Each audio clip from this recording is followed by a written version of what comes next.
having reached the hour of 6. And also inform everybody that the meeting is recorded, like it always is. Tonight we'll begin with our regular council meeting. After the pledge, I'll recess the regular meeting to conduct 2 Community Facilities District meetings, which won't take very long. Immediately following the CFD meetings, I'll reconvene the regular meeting. Tonight's invocation will be given by Alex Maglanis, our Economic Development Specialist, followed by the Pledge of Allegiance by Maddie Comstock, an 8th grade homeschool student and recent Eagle Scout recipient. I was able to attend her Court of Honor, and she is the first female Boy Scout Eagle Scout coming from a Sahuarita troop. So we have a lot to be proud of. With Maddie. Alex?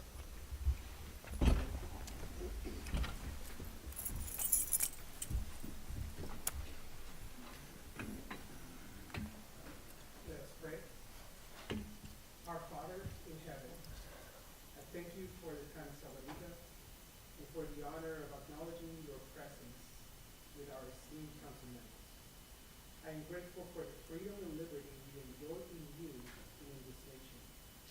I now pray that you will fill this leadership with your knowledge, understanding, and wisdom.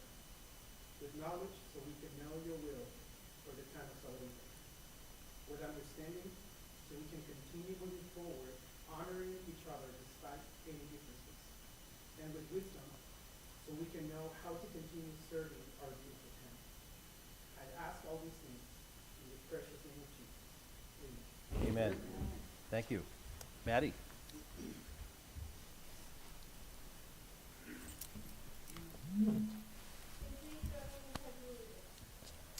I pledge allegiance to the flag of the United States of America and to the republic for which it stands, one nation, under God, indivisible, with liberty and justice for all. Thank you, Maddie. And congratulations again. I'll hereby suspend the town council meeting and commence with our Rancho Sahuarita Community Facilities District meeting. I'll call that meeting to order. And Madam Clerk, may I have a roll? Board Member Bracco. Here. Board Member Davis. Here. Board Member Gillespie. Here. Board Member Morales. Here. Board Member Priolo. Here. Vice Chairperson Egbert, absent. Chairperson Murphy. Here. Quorum present. Thank you. Next is call to the public, but it's called to the public for the Rancho Sahuarita Community Facilities District, just to be clear. At this time, any member of the public is invited to address the district board on any issue which is on tonight's consent agenda or any issue which the district board can lawfully act upon at a future meeting. Pursuant to Arizona open meeting laws, the district board may not discuss the items, but individual members of the district board may respond to criticism made by those who have addressed the district board, may ask staff to review the matter, or may ask the matter to be placed on a future agenda item. Do we have anybody that wants to address the district board? Seeing no movement, I will close the call to the public and move to item number 4, which is the consent agenda. Entertain a motion at this time. So moved. All those in favor signify by aye. Aye. Any opposed? Motion carries. Now we come to item number 5, Madam Clerk. This is almost going to be as long as the presentation itself, but commence. Discussion and possible adoption of resolution number 2024-0030 of the District Board of the Rancho Sahuarita Community Facilities District, a community facilities district of Arizona, approving a tentative budget for fiscal year 2025 in the amount of $17,408,770 pursuant to section 48716 of the Arizona Revised Statutes as amended, setting a public hearing date on said tentative budget. Filing statements and estimates of the operation and maintenance expenses of the Rancho Sahuarita Community Facilities District, the costs of the capital improvements to be financed by an approved ad valorem tax levy, and the amount of all other expenditures for public infrastructure and enhanced municipal services proposed to be paid from the tax levy, and of the amount to be raised to pay general obligation bonds of the Rancho Sahuarita Community Facilities District.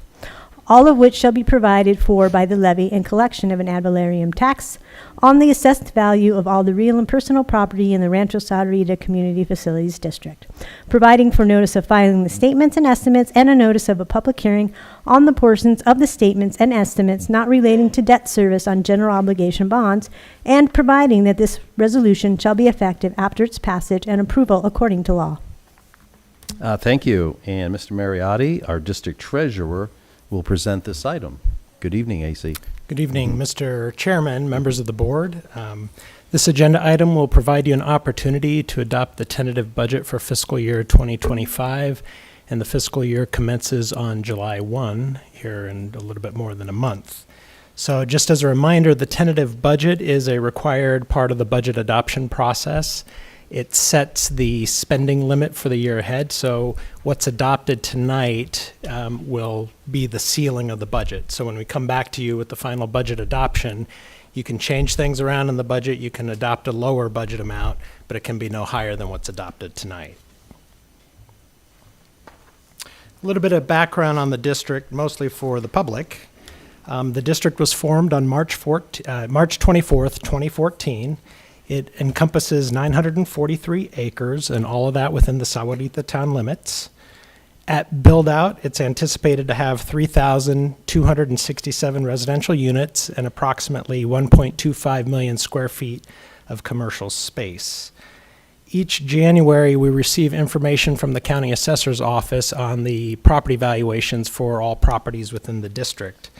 And this information indicates that the district includes 744 residential lots, and that would represent a 23% build-out rate.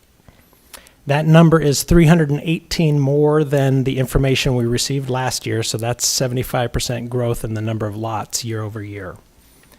And about 16% of the residential lots are identified as rental properties, according to the assessor's office. Also, the district includes 6 commercial lots. This slide provides some historical information on the property values in the district, and you can see in the last several years that the trajectory has gone up quite a bit, and that's just indicative of the growth that we've experienced townwide. The latest valuation of all property is $24.4 million total, and that would be the net taxable assessed valuation figure. This number is an increase of $8.15 million, or 50% more than the information that we received last year from the county assessor's office. About 14% of the total valuation is for commercial property, and that would be valued at $3.46 million. The district is a tax levying public improvement district, and the purpose of the district is to finance the acquisition and maintenance of public infrastructure and facilities. When the district was formed, there was a successful bond election that authorized up to $60 million in bonding capacity. That election also authorized the district to levy a secondary property tax rate to pay back the bonds, and that would be the annual debt service payments that we make each year. Of the $60 million authorized, the district still has $31.9 million in bonding capacity available to it. So since bonds have been issued, there's been 3 general obligation bonds that have been issued with a total outstanding balance of $26.67 million remaining. And the bonds were issued to acquire roadways and sewer lines within the district. So the district is legally separate from the town. However, since its relationship is so intertwined with the town, and that is the district board members, yourselves, are also the town council members. District staff are also town employees. We use the same resources, we use the same policies and procedures as the town does, that the Governmental Accounting Standards Board says we're so intertwined that really it needs to be pulled into the town's financial reporting entity, otherwise it would be misleading to people. So pursuant to GASB regulations, the district is also going to be in the town's budget. It's also in our annual comprehensive financial report that the town issues. It's considered a blended component unit of the town, and it's reported as a special revenue fund in the town's financial reports. So apart from the budget schedules that you're going to adopt tonight, the district does not issue its own separate set of financial reports or statements. Okay, so all of that to get to the budget. So for fiscal year 2025, the budget's programmed at $17.4 million. This number is lower than the current year budget by $843,000. It's 5% less. The budget is balanced in that our financing sources are equivalent to the financing uses. So once again, we talk about this a lot, right? Financing sources would be all the money that we start the year with, basically the amount of money that we haven't spent in the current year, our savings, if you will, that roll forward, plus all the money that we're going to collect during the year is programmed to be spent on something or to not be spent and be our ending fund balances next year. So this slide provides the composition of the district's revenues and sources, and so this is where we get our money from. And you see that the vast majority, 89% of the total sources, are from beginning fund balances. And that's mostly our unspent bond proceeds that are rolling forward to next year, and that money will be used on infrastructure acquisition, which we'll show you in the next slide. So the district levies a property tax, and those taxes total $1.15 million, and that represents 7% of the total sources. The tax has two components. One is to make the debt service payments, and the second part is for operations and maintenance. The tax rate is $4.99 per $100 of net taxable assessed valuation. That amount is unchanged from the current year. It's actually been the same since the bonds were issued. The first set of bonds have been issued. Of the $4.99, $4.69 goes to pay for debt service, and 30 cents goes to pay for operations and maintenance.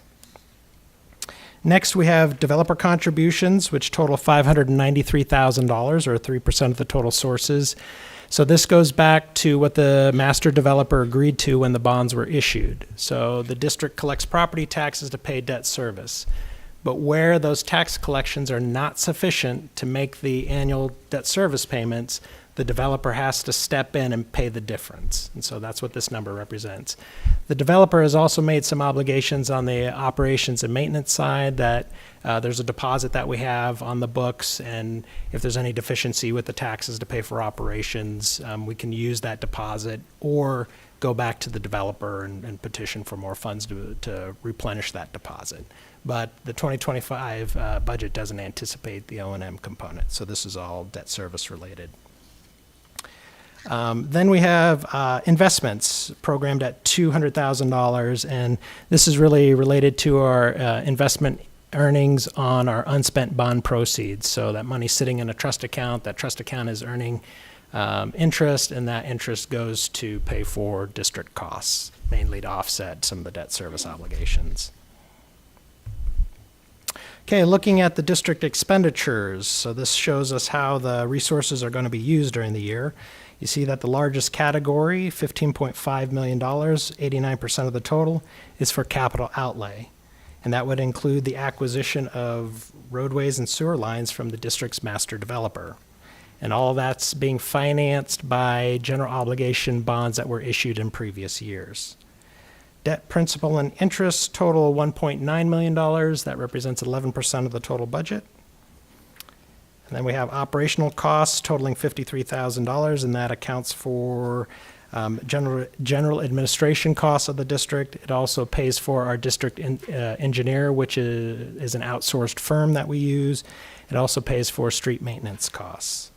You'll notice that there are no ending fund balances because the district is expected to consume all of its resources during the year. So with that, the resolution before you tonight, that if you approve the resolution, it would adopt the fiscal year 2025 tentative budget. It also directs us to file the budget with the district clerk and to make it available on the town's website. And it establishes a public hearing and notice for final budget adoption for the June 24th board meeting. Mr. Chairman. Thank you. Any questions for AC? I know this is something you do each year. If not, I'll entertain a motion. I move to adopt resolution number 2024-0030. I second. We have a motion and a second. Any further discussion? All those in favor signify by aye. Aye. Any opposed? Motion carries. Thank you. Having no more further business for the Rancho Sarita Community Facilities District, I'll adjourn that meeting and now commence with the Quail Creek Community Facilities District. Call that meeting to order, and Madam Clerk, may I have a roll? Board Member Bracco. Here. Board Member Davis. Board Member Gillespie. Here. Board Member Morales.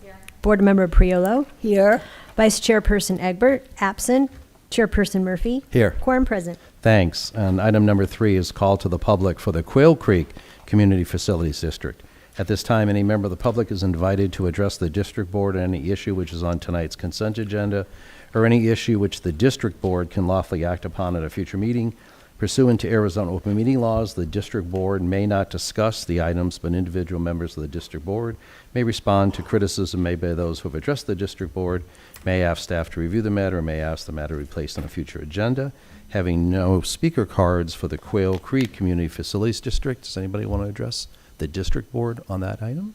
Seeing no movement, I will close the call to the public and move to item number 4, which is the consent agenda. I'll entertain a motion at this time. So moved. All those in favor signify by aye. Aye. Any opposed? Carries unanimously. Now we come to item number 5. Madam Clerk.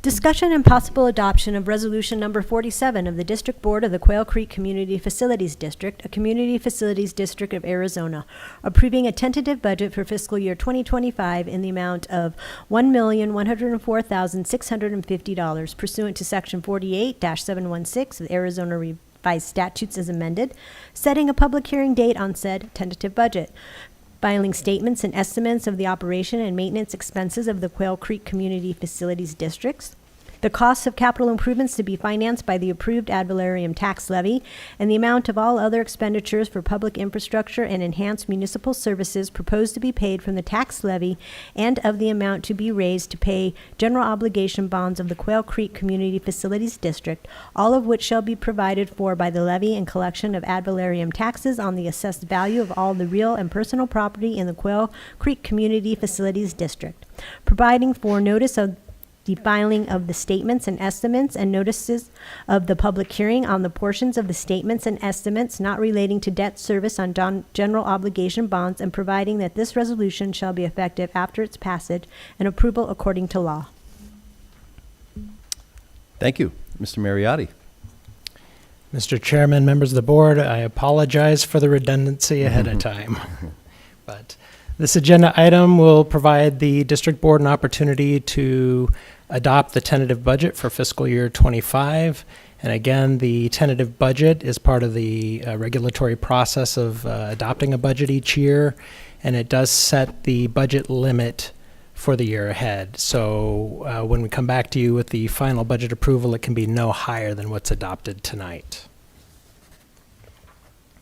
So a little bit of background on this particular district. It was formed on September 12th, 2005. It encompasses 1,192 acres, all within the Sahuarita town limits. Now, I should point out that this is the Quail Creek Community Facilities District, but it actually does not encompass the entire Quail Creek development. So the Quail Creek development, the specific plan area, is 2,113 acres in total. So the district comprises about 56% of the total Quail Creek development. So each year in January, we receive information from the county assessor's office that provides us with property values of all the properties within the district. Those reports indicate that there's 1,403 residences in the district. That represents a build-out rate of 54%. This number is 140 more than last year. That's an 11% increase. And about 11% of the rental of the residential properties are identified as rental units. Okay, this slide provides some historical information on the property values in the district. And again, like the previous slide, the other district board looked at, you see that slope steepens in the more recent years. And that's just because we've seen a lot of growth in the town and in the districts in general. The latest property valuation of all the property in the district is $47.1 million, and that represents a $6.99 million increase, which is 17% more than the prior year. The district is a tax levying public improvement district. When it was formed, there was a bond election that authorized $30 million in bonding capacity. It also authorized a secondary property tax to be used to pay back the debt service on those bonds. In 2006, $12.66 million in general obligation bonds were issued, and in 2016, those bonds were refunded, and they will be paid off in year 2030. Do you mean refinanced or refunded? The technical term is refunded. Really? But most Okay. people understand refinanced. Oh. Yeah. Of that total amount, 5.13 million remains outstanding. Now, those bonds were used to pay for Campbell Avenue, Quail Creek Parkway, portions of Quail Creek Veterans Municipal Park, wash crossings, landscaping, and sewer lines in the district. The district is legally separate from the town, but it's so interrelated for all the reasons I've specified a number of times in previous meetings that the district gets pulled into the town's financial reports, and that's something that's required by the Governmental Accounting Standards Board.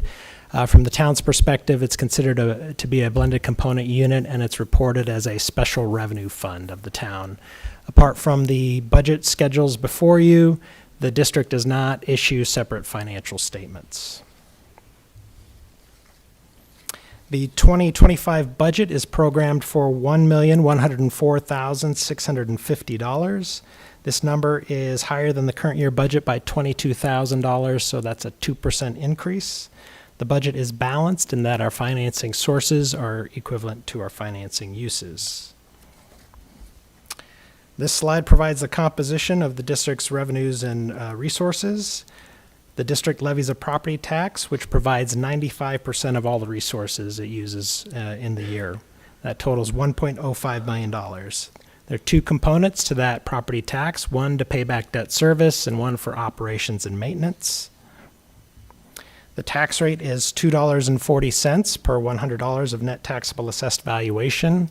$2.10 of that goes for debt service and 30 cents goes for operations and maintenance. This amount is lower than the current tax rate by 28 cents. So all things being equal, the average homeowner is going to save about $47 per year. That's a 6% reduction in the tax liability to the average homeowner in the district. In AC, just to point out, there's no developer contribution, which there was for many years because the assessed value, the tax rolls, have grown so substantially, correct? That's correct. You're stealing my thunder. I'm but sorry. no, I didn't mean to do that's- that. yeah. I didn't mean And to this do is that. why the tax rate is declining. And as growth continues in the district, more homes are constructed and property valuations go up, that tax rate will continue to decline. And yeah, there's no longer a need for developer contribution. The budget also has $7,500 programmed for investment earnings, and that's mostly from property tax collections that are held in trust. And beginning fund balances are $45,000, and most of that is held in trust to make debt service payments. This slide looks at the district expenditures, so this is the use side of things. As you can see, 87% of the district costs, $957,000, are associated with debt, principal, and interest payments, as well as some trustee fees are in that number. And then operations makes up only 13% of the total budget, $147,000. That pays for general administration of the district, roadway maintenance, and it also pays for a portion of the maintenance of the Quail Creek Veterans Municipal Park. Here you'll notice that there are no ending fund balances because the district is expected to consume all of its resources during the year. The resolution before you tonight, if approved, would adopt the fiscal year 2025 tentative budget. It would also require that the tentative budget be filed with the district clerk and also be made available on the website. And it establishes a public hearing and notice for final budget adoption for the June 24th board meeting. Mr. Chairman. Thank you. Any questions for the district treasurer? Hearing none, I'll entertain a motion at this time. Mr. Mayor, Yes. I move to adopt resolution number 47. Second. Any further discussion? No. All those in favor signify by aye. Aye.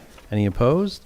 Carries unanimously. Having no more further business for the Quail Creek Community Facilities District, I return to our regular council meeting, and Madam Clerk, may I have a roll? Councilmember Bracco. Here. Councilmember Davis. Councilmember Gillespie. Here. Councilmember Morales. Councilmember Priolo. Here. Vice Mayor Egbert. Absent. Mayor Murphy. Here. Quorum present. Thanks. And we'll begin with a little celebration, a presentation.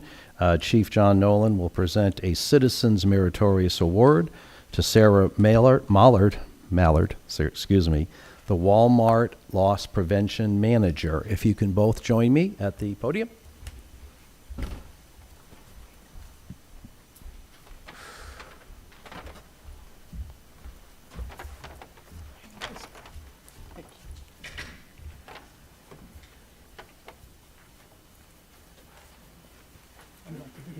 No, it just. Okay. He just shows up with the pictures. He shows up. So what I would like to do is take a moment and say, this is actually the first time I've got to meet Sarah, but her work now, since I've been here, has been phenomenal. For those folks that don't know, the Sahuarita Police Department has a mission statement, 10 words, making Sahuarita a safe place to live, work, and play. And with that, we hand out awards each year to some of our officers and occasionally a town employee, et cetera, who are doing really good work. And then there's those folks that really step up beyond that. And without realizing it, Sarah has fulfilled our mission statement at the police department. I'm going to read a citation here in a few minutes that will synopsize this. But folks here, as a loss prevention agent, as somebody that makes our Walmart a safe place to go to, there's a difference when I go to Walmarts in different parts of Arizona, to include the city of Tucson. There's a difference. Our Walmart is up here, and some of the other ones are less than that. So I shop there frequently. My wife shops there frequently. My son, daughter-in-law shops there, and I've got neighbors that shop there. So it feels great knowing that you and other staff at Walmart are doing a significant part in helping our shopping experience be good and safe. So there's 2 devices here, actually 3, I'm going to award you with tonight. One is a commendation medallion, and I'll let you hold on to that, but we've got a bag for you to stick all this into a little later. And another will be a meritorious award, the same one we give out to our officers. So if your photographer there wants to take a quick picture with the mayor and I.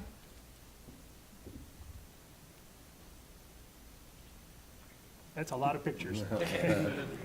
So now I will go ahead and read the citation that goes along with this, and then we will pose for Stephanie here as well. So this is titled Sahuarita Police Citation, Merit Citizen Meritorious Award. Sarah Mallard. During all of 2023, Walmart Loss Prevention Manager Sarah Mallard aided in numerous criminal investigations associated with shoplifting and organized retail crime incidents. Folks, organized retail crime is not the person that's shoplifting because they're starving, or not because they're shoplifting because they just want to steal. These people make a business out of it, and Sarah has really positively impacted that. Like in previous years, Ms. Mallard performed exceptionally in deterring criminal activity and helping maintain Walmart to be a successful and safe superstore that thousands of Sahuaritans depend on and shop at every day. Ms. Mallard is commended for her professionalism in her field and has positively impacted our community and helped fulfill the SPD mission of making Sahuarita a safe place to live, work, and play. So, Sarah, fantastic work that you do. Is your boss here? There it is. Store manager in my Okay, fantastic work that she does, as well as your other Walmart staff. And you're responsible for putting, I'm going to be on the really short side, hundreds and hundreds and hundreds of people that deserve to be held accountable and actually go to jail. So, thank you. And we'll add this to that little mini collection there. Thank you.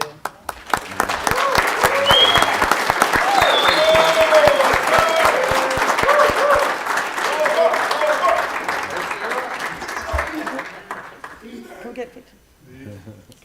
She's going to want her boss in here. Mr. Mayor. Yeah, come on, Denver. Larry's her official boss Larry? also in Denver.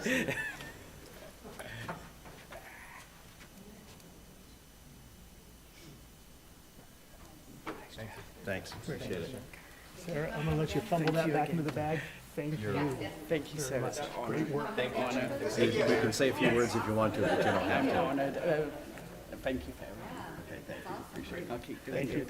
Thank you so very much.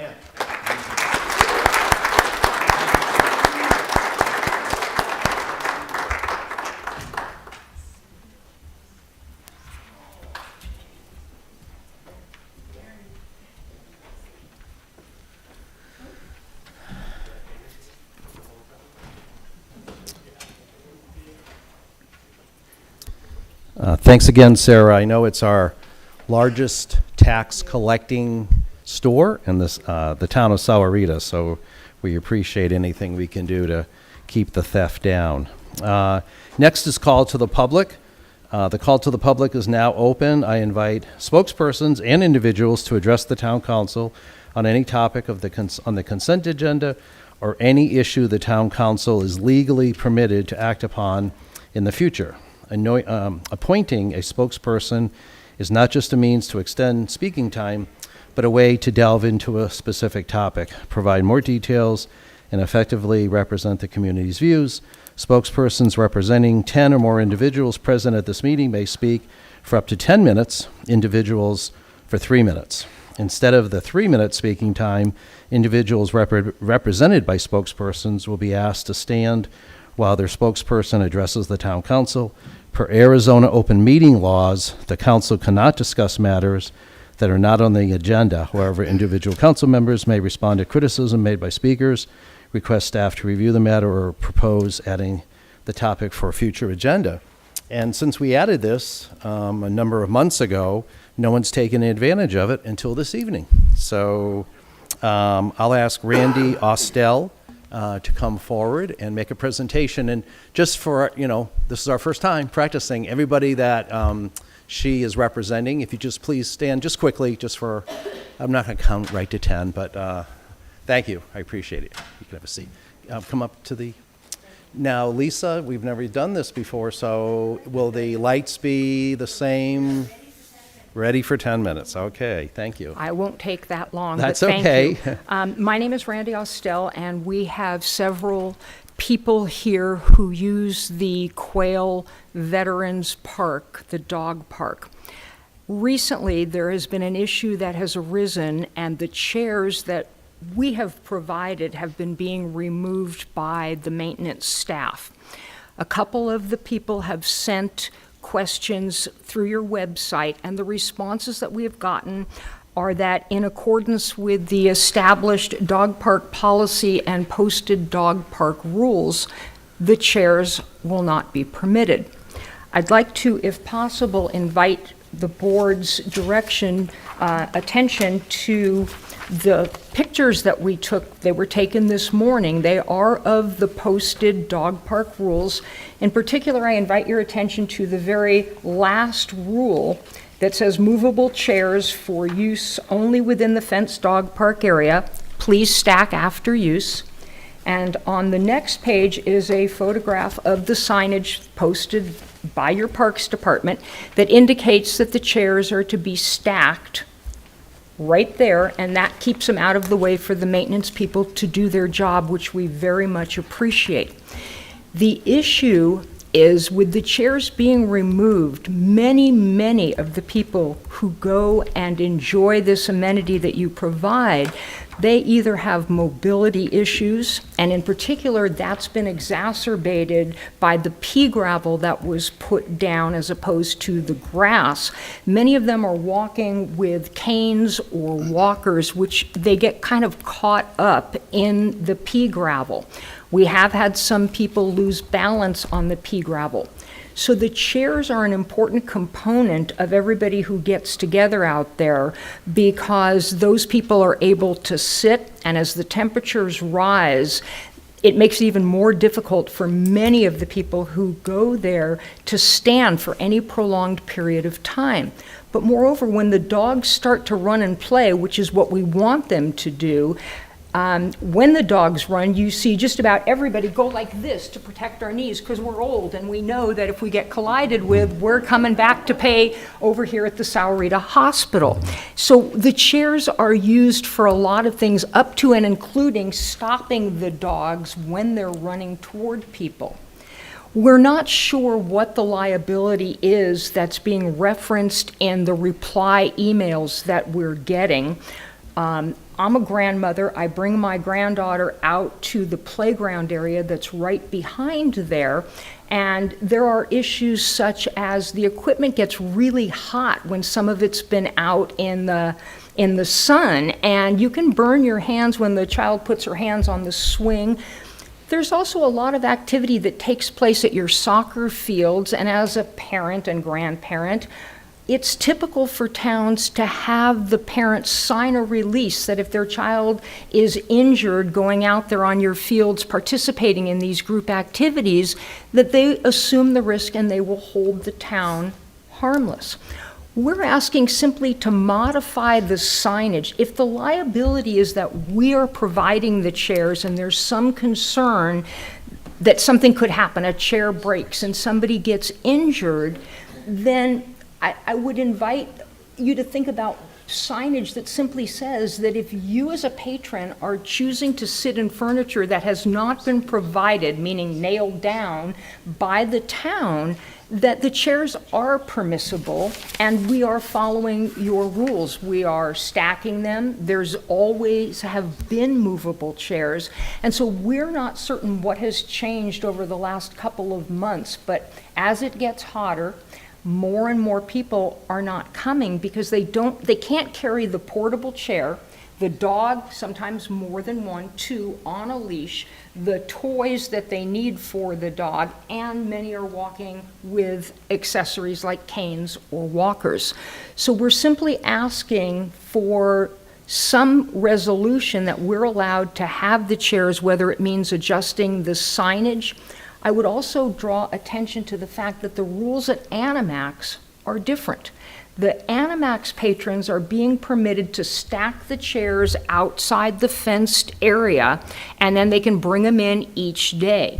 No such option has been given to us, and if you look at the third photograph that was provided, those are some, but not all of the chairs that we had provided that were then picked back up from your warehouse, because we kind of want all the chairs back.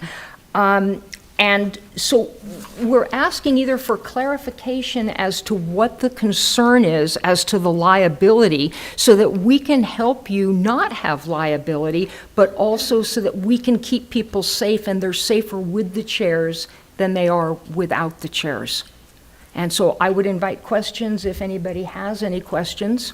Well, thank you. Because of the Ruling, open we meeting can't. laws, we can't respond, but I will ask staff to prepare a report for a future agenda item, if that's appropriate, Shane, to, Yeah, Mr. Mayor and members of the council, thank you. Is it Randy? Yes. Yeah. Thank you, Yes. Randy. Thank you so much for representing the voices of these people and bringing that to our attention. If I think that the issue needs to be brought up publicly, I'll certainly agendize it, Mr. Mayor and council. Regardless, you'll get a report on resolution, but I think we'll take care of this okay, thank you. quickly. Thank you. Appreciate it. Thank Thanks you for all being very here. much. Thank Thank you. you, and being so respectful. We appreciate it. That's all the speaker cards I have. Does anybody else like to address the council at this time? Seeing no movement, I'll close the call to the public and move to item number 7, Madam Clerk. Town Manager's Report highlighting employee and department accomplishments, capital improvement projects, development projects, and town events. Thank you, Mr. Dilly. And I guess I'll start with maybe one of the biggest updates and offer a belated happy birthday on your 38th birthday. That's right. So I appreciate that. Yeah, it's wonderful to have 38 several times in a row now, but thank you very much, Mayor. Appreciate that. Hope everybody had a wonderful Memorial Day experience and the holiday weekend. It's good to be back, though. It is certainly a privilege to be able to present to you tonight the highlight of the Town Manager's Report for May 2024.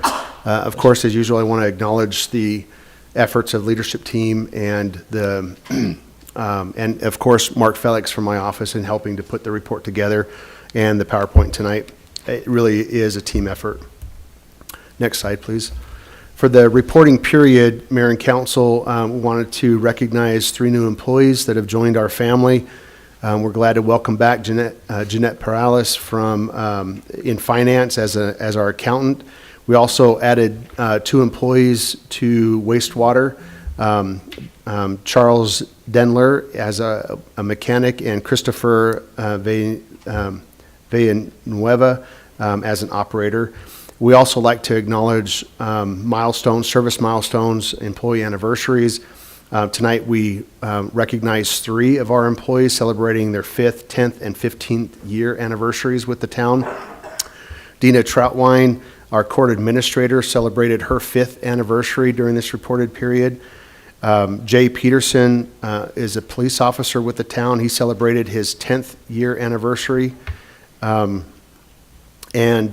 Julie Rosales is our police records supervisor, and she celebrated her 15th year with the town.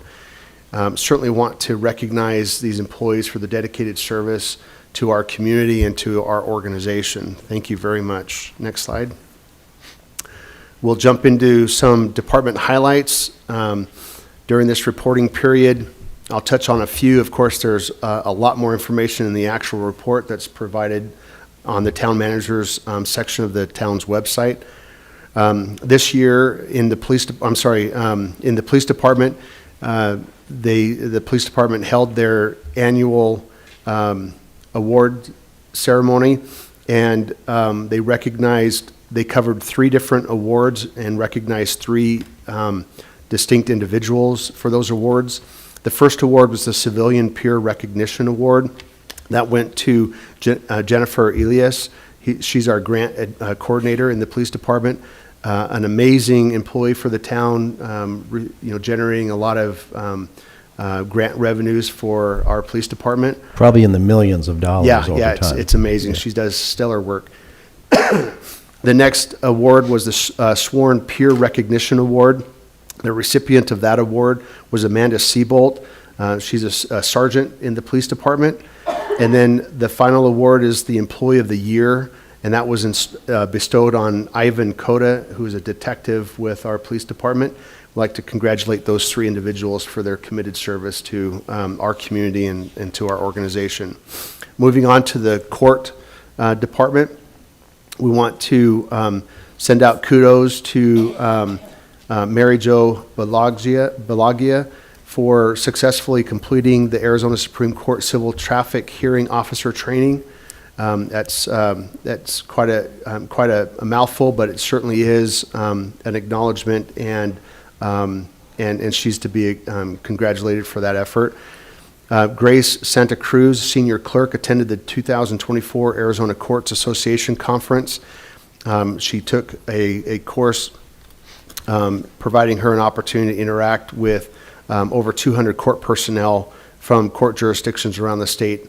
We all have been to those types of events, and we know how important that networking is in terms of understanding best practices, so we really appreciate that. And then it's the month of May.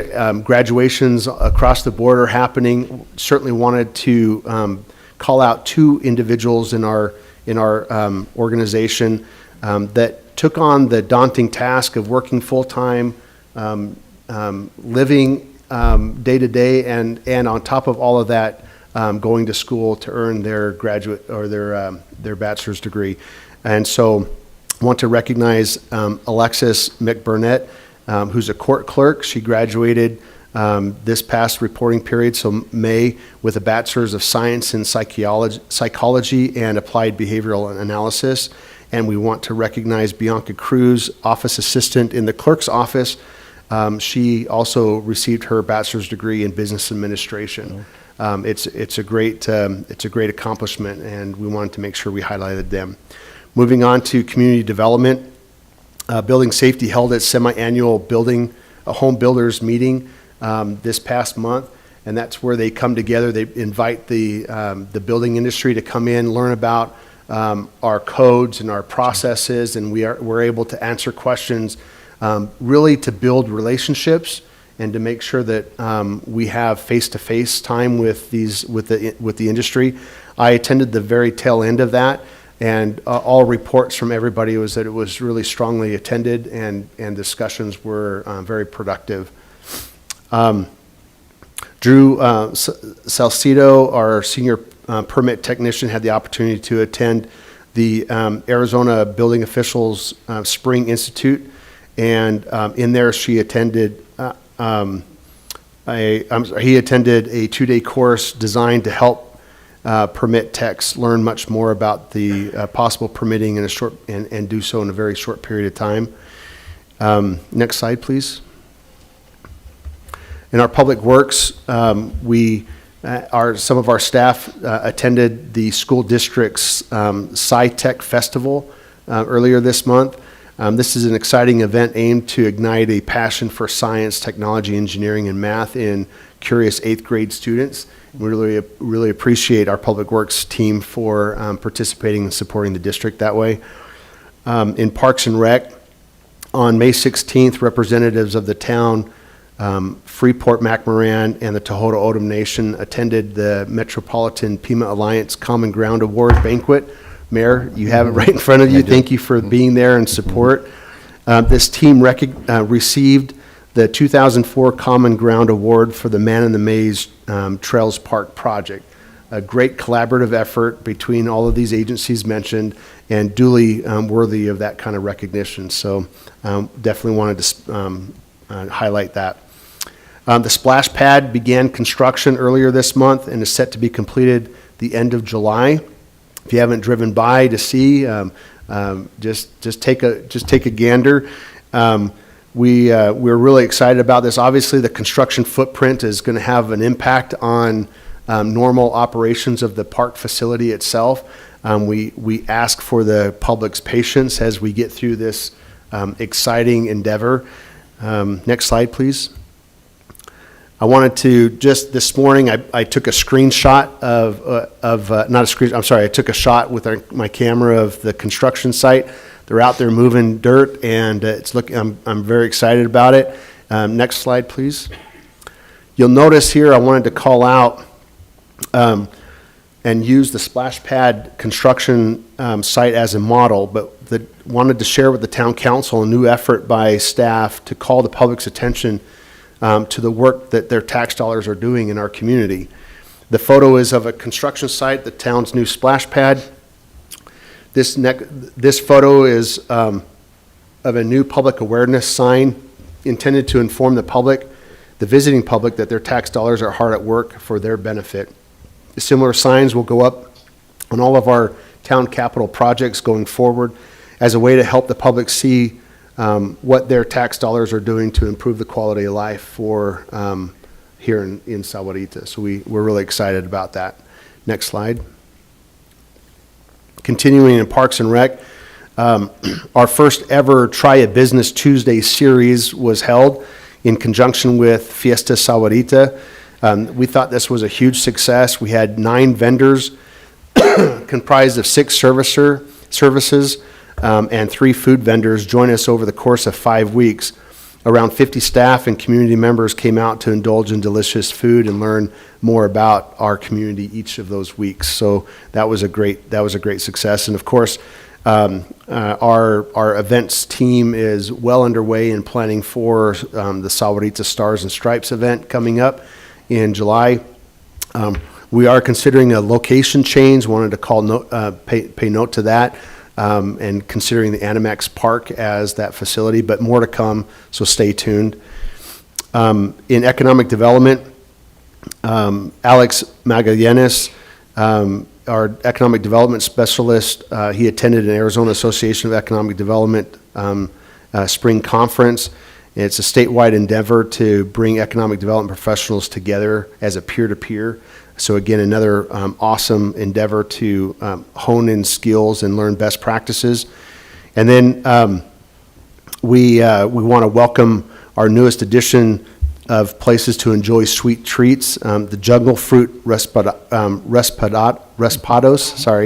at Fry's Marketplace. It's locally owned and operated, and a great place to go. So we encourage people to take advantage of that. Next slide, please.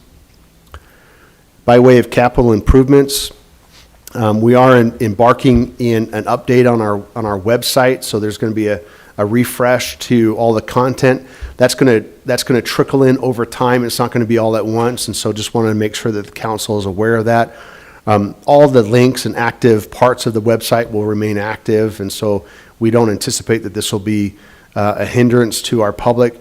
But at the end, when we're completed, we think that the enhancement to our website will aid the public in getting where they want to go faster, and I think that's really what the site is all about. So we're excited about that. We also shared some positive comments that we received on the finalized improvements to the Quail Crossing intersection. So some of those comments are embedded in the town report, and so we're pleased to report on that. And then in community development, we experienced the successful closure to the Vulcan CUP land use question. We processed many new residential lot requests between Quail Creek and Rancho Sahuarita, and we are in the midst of processing commercial development plans for a Walmart fuel center there next to Walmart, and then a Take 5 oil change here in town as well. Final slide, please. Mayor and council, happy to answer any questions that you have. Thanks. Any questions for the manager? And as you're aware, the expanded report is sent out to all of us from the town clerk's office if you want to go deeper into it. Thanks. Thank you. Appreciate it. Madam Clerk, item number 8. Presentation, discussion, and possible action regarding the 2024 legislative session update. Thanks. And Nathan Barrett, our management analyst, will be presenting this item. Good evening, Nathan. Hello. Feels like I was just up here a couple weeks ago. And in fact, in those 2 weeks since I last updated the council, the House has met one time and the Senate has met twice. So I don't have a whole lot of updates for you, but I will update you on 4 signings and a veto, which incidentally was the name of a Hugh Grant movie in the 1990s. First off, the veto. The governor last week vetoed House Bill 2275. This is a bill that would have required state approval of any settlement agreement between a municipality and a third party if it was over $500,000. The governor signed it or vetoed it, and in her veto letter called the legislation unnecessary and harmful to the best interests of Arizona's taxpayers. So onto the 4 bills that she did sign, all relating to housing or residential issues in one way or another.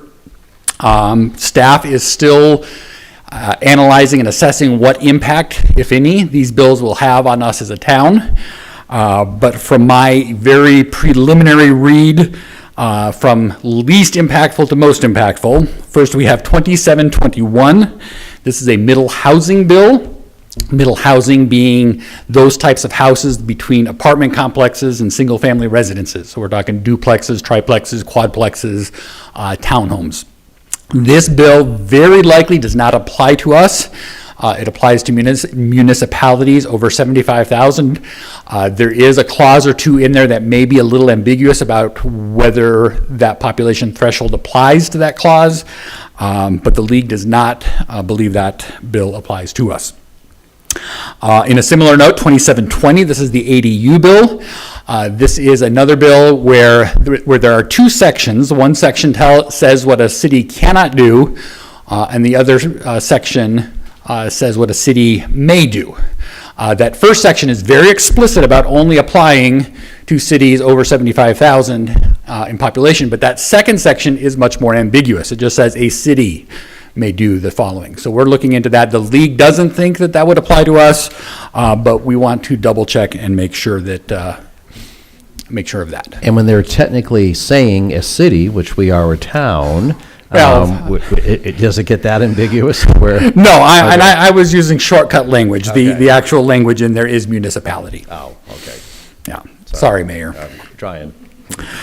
Okay, so next up, the third bill. This is the infamous chicken bill. Finally crossed the finish line in recent weeks. This is 2325. This is a bill that limits the types of regulations that a municipality can impose regarding chickens. There does, the state legislature has left municipalities with a few tools in their tool belt in terms of regulating chickens. For example, a municipality can limit the number to 6 or more. A municipality can prohibit the keeping of roosters, can impose regulations about how manure is stored or disposed of, as well as the placement of chicken coops. However, a municipality cannot just outright deny a homeowner for keeping chickens in their backyard. Now, what if they identify as chickens? Right. I believe that would be okay. If you have a goose that thinks it's a Identifies. chicken. Now, Nathan, do CCNRs within master plan communities, do they overrule that? Yes, they do. They do, Yeah. okay. So this would apply to the parts of the town that do not have CCNRs or covenants. Okay, thanks. And then finally is 1162. This is a bill that actually got passed and signed a little over a month ago. I believe we had mentioned this at the budget retreat, but this bill will require the town to engage in a housing study on a fairly regular basis. I don't recall exactly whether it's every 2 or 3 or 4 years, how often that interval is. But our first housing study will be due within the year. So we are already reaching out and looking at consultants that could do this sort of study for us. So 4 signings and a veto. I can answer any questions that you might have. Thanks, and I don't think they're meeting this week, are they at all? They are not. Right, so we So- won't have any update, or very little update. by the I'm next going to meeting. stay on the agenda just in Right. case something up. exciting and amazing and dramatic happens. But I anticipate from here on out, my my updates will be even shorter than it was tonight. Okay, any questions for Nathan? Nope, thanks a lot, appreciate it. Hi. Next is council members' brief summary of current events. Bill? Simon? Debbie? Diane? Steve? Jeez, okay. I just had a couple. Why, again, thanks for everybody's participation in the Common Ground Award. It was nice to be highlighted by so many different organizations working together. Piggybacking off of Shane, I received a nice email from Dr. Valenzuela based on the graduations, on the support of the police department, helping in the graduations. And at Walden Grove, we actually had Officer Petty with Smiley the dog leading the procession in Keno. So I saw a nice little picture of that. And also, you know, again, shout out to the Memorial Day recognitions. I attended the one at Rancho Cerrito, the Armed Forces Park. I know both our American Legions had services on there, and obviously we're a large first responder community, so it was nice to see that type of representation throughout our community. The next regular scheduled meeting is Monday, June 10th, so put that on your calendar, and then we'll move to item number 10, which is the consent agenda, and I'll entertain a motion at this time. So moved. Do I have a second? All those in favor signify by aye. Aye. Any opposed? Motion carries unanimously. Madam Clerk, item number 11. Update from the Amato Youth Center, Amato Community Alliance regarding services provided within the Sauterito community. Thank you. And Mr. Bruno, Tony Bruno, well, you and whoever you'd like to come or present, I had you down, Tony, Prevention Coordinator, will present this item. You will get Tony in a moment. Okay. I promise. You're the warm-up, right? What's that? We don't want them. Okay, so we have our PowerPoint. Is it ready to go? It should be. I heard you had a new clicker. that- Yes. I was told it was very simple. That was a threat. We'll test it out. All There right, we it go. worked.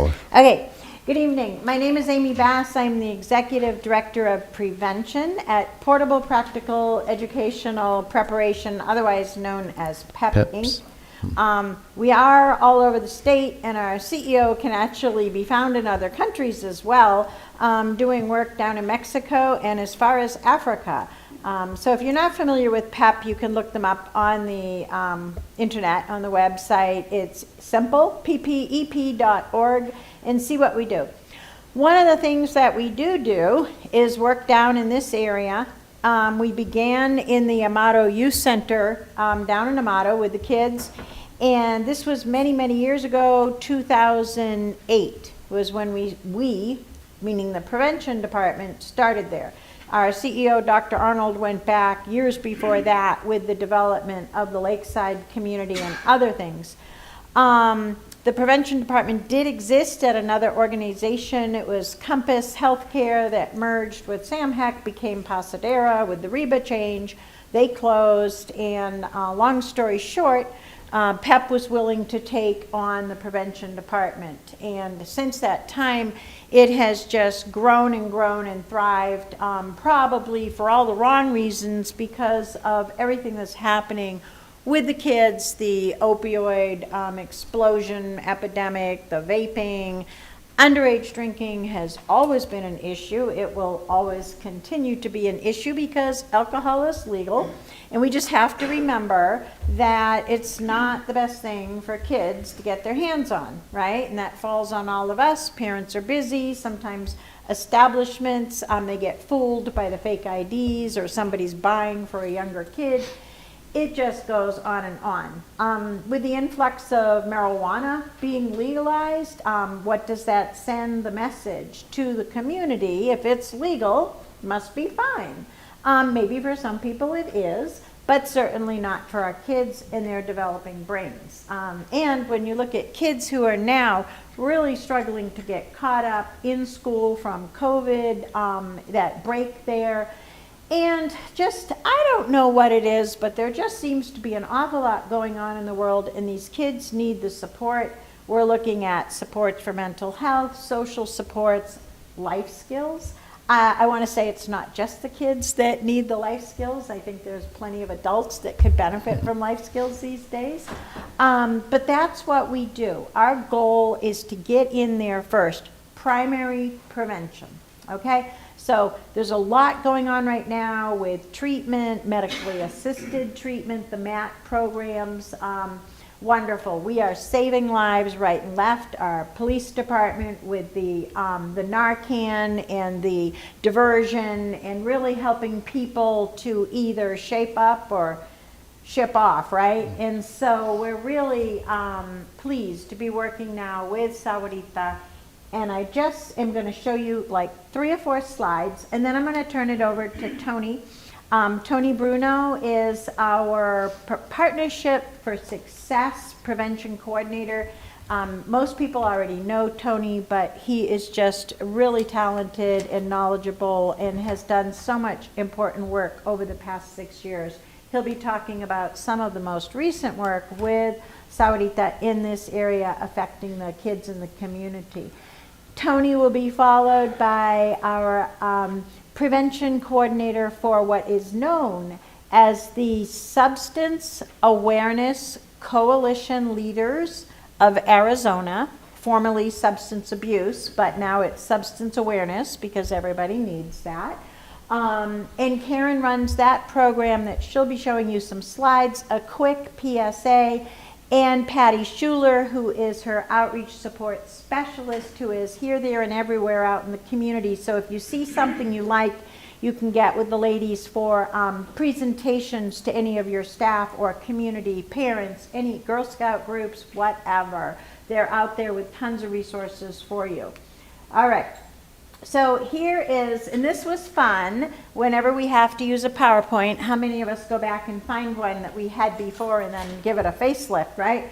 So that's why the logo down there changed, because that is the new logo for the Amato Youth Center. If you haven't seen the Amato Youth Center, brand new building down in Amato through a cooperative effort with SUSD and Pima County and PEP. We now have this state-of-the-art building in the middle of the desert down there, serving the kids and really creating community change. The telephone number to the youth center is down there. If you need to contact anybody, want to find out, want a tour, please contact that number. And really, again, for what we work for the tomorrow, our youth deserve today. All right, so current goals, I'm gonna kind of condense this with its presentation because you can all read this. But our number one goal is to create the infrastructure and capacity between prevention and law enforcement, prevention in schools, and prevention and treatment. And when you put those three pillars together and create that collaboration in a community, that's a good solid foundation for creating community change. Originally, the goals were to reduce alcohol use among youth and also the prescription opioid use. Now we know we've got the fentanyl, we've got meth is back, and now meth is causing overdoses, and the vaping. And we just heard the other day, and I couldn't believe this, I've got to get to the bottom of it and get the information verified, but they're saying that fentanyl can be smoked or inhaled through the vaping devices. Fentanyl is deadly. You're going to hear about that from Karen. All right, our community goals: build the new Amato Youth Center. Ma'am, Check. ma'am, excuse me. Amy? Amy, I'm sorry. Could I have you like speak closer into the microphone? Oh, I'm sorry. And I if you could address the council, because this really is a presentation to the council. I'm so sorry. No, you're good. You're good. Okay. Thank you, Amy. It just, I'm trying to- it'll come up better on the recording if you're into the microphone. Okay, I'm sorry, I Thanks. get carried away. All right, so I have to read, so I'm, oh, yeah, there you go, thank you. Okay, you're great. All right, so building the new Amato Youth Center, check, we did that. Maintaining established community partnerships, continuing to deliver the quality programs, creating new partnerships, expanding on the services, and of course, empowering the youth and the families. And so you probably are wondering what kind of funding we have right now. So we have a SAMHSA grant, which is a big 5-year grant, the Partnership for Success, and I mentioned that already, and that's Tony's area there. And then the Governor's Office for Youth, Faith, and Family, under the Juvenile Justice and Delinquency Prevention. That is after-school programming, both for the younger kids and the teens. Pima County gives us funding. We have a teen project that serves all area youth as long as they're teens with life skills support, academic support, and career success programs. And Access has the SACLS program that you'll hear about from Karen. And then a new grant that just came in from Pima County, it's FORSA, and that means strength. So we don't have all of the media in the rural community that sometimes is afforded to more organized or the official jurisdictions, towns, cities, etc. So if you're unincorporated, there's not a lot of media other than the social media. So we have a new project there that is to educate, train, and bring on local people to learn all about journalism, reporting, and creating a small community newsletter, which is a fun project that supports career development. And then there's some other projects, but I won't go into those because those are the big ones that I just wanted to mention and give you this highlight. There's a picture of our CEO. I thought it was such a great picture. I would throw it in and he'd be happy that I did that. Our logo up there. And this is just a picture of camp. So with this, I'm going to turn it over to Mr. Tony Bruno, and thank you for your time. Thank you, Amy. Welcome, Tony. Thank you. I know you've been working on these types of things as long as I've known you, and that's back to 2003, and I'm sure it Please started don't even tell before. them my age. Well, you're 38 like Shane, too, so. There we go. I'm good with that. So, Mayor and Councilman, thank you for letting us present to you today. The youth camp you see in the Santa Rita Mountains, we take youth on 2 camps a year. We try to get them out of the communities they're in. We have a firm belief that kids get stuck sometimes, and they get stuck where they're at. And there's good and bad to that, but we'd like to show them that a world exists out of some of the places that they're in. And one of the things we do is we pick 4 or 5 youth to take them out of state, and we take them to a National Youth Leadership Conference. Generally, it's in July. The CADCA Youth Leadership Conference moves around. It's been in Florida, Texas. This year it's in Chicago. And so we get on a plane. A lot of the kids that we take have never been on a plane. That's an experience for a lot of them. And after we're in the air, they say, "Is this all?" But we take them to a hotel. We took a youth. I actually roomed with the youth at the hotel. He didn't have appropriate clothing for the leadership conference. We bought him clothing and we got him new shoes. He actually locked his shoes up in the hotel safe every night because he had never had new shoes. So when the youth are there, their experience there is they work with a team. There are usually 1,000, 1,200 youth there in a room. And they develop a strategic plan for the community on how to stop an illicit drug or an issue they perceive as a problem in the community. They spend all 5 days there working on it. They present it. And because the community donates for these kids to go on the trip, they're required then to take what they've learned and present to those who provided funding for them. And so there's some additional education in the process. And then they also get to hear about youth with varying backgrounds from across the country. Last year we did have youth from Puerto Rico, the Virgin Islands, and other places besides continental USA.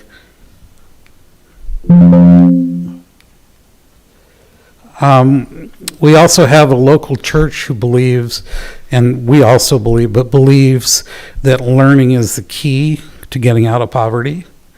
And so the youth are put on a bus and we take them to the Festival of Books or other educational places. They get a small budget to go buy books that they want to get. This particular trip that we took students on, 2 of the students were going on to college and only wanted to buy books for college, so their parents didn't have to buy those books. Just a real quick snapshot of where we started with the Amato Youth Center. And that particular piece of property was basically a joint purchase through Pima County, the Sarita Unified School District, USDA, and others. And where you see those group of trees, that's where the new building exists. You might recognize the folks here. So when I started the PFS was to provide partnerships between law enforcement, school districts, and treatment. Knowing we don't have firm treatment here, we worked with the school district and the Sarita PD. This picture, I actually got to go to the Glendale Police Academy and go through some training with the officers there.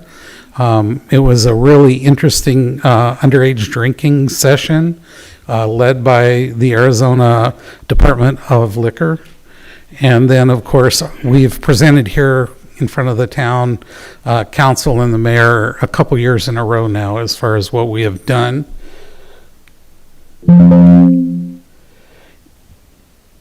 And so what I would say is, as somebody who, quite frankly, I was born and raised here in the community. I was born on I-19. I was here before Esperanza was paved, and the Sarita Bar was it. That was the end of the world. I attended Sarita Unified School District. So making partnerships in our diverse community is sometimes very difficult. People are very, very territorial. And what I would say to that, to all of you, is understand here in Sahuarita, a lot of your tax base comes from the outlying communities. I won't say all of it. Quite frankly, Amato doesn't have a gas station. You guys are it for gas when we come up here. And so the PFS, actually, the service area for that funding is Pima Mine Road, basically to Corona de Tucson, out toward Ocotillo, McGee, and then down to Sassabee. On the south side, we pick up Carmen, Calabasas, and Tumacacori, all the way out to Helvetia. And we do have a bus that we utilize to bring youth in. We have brought youth in from Los Arblos. We have brought youth in from La Villita. And so we are connected in a lot of ways with what we do here in the town.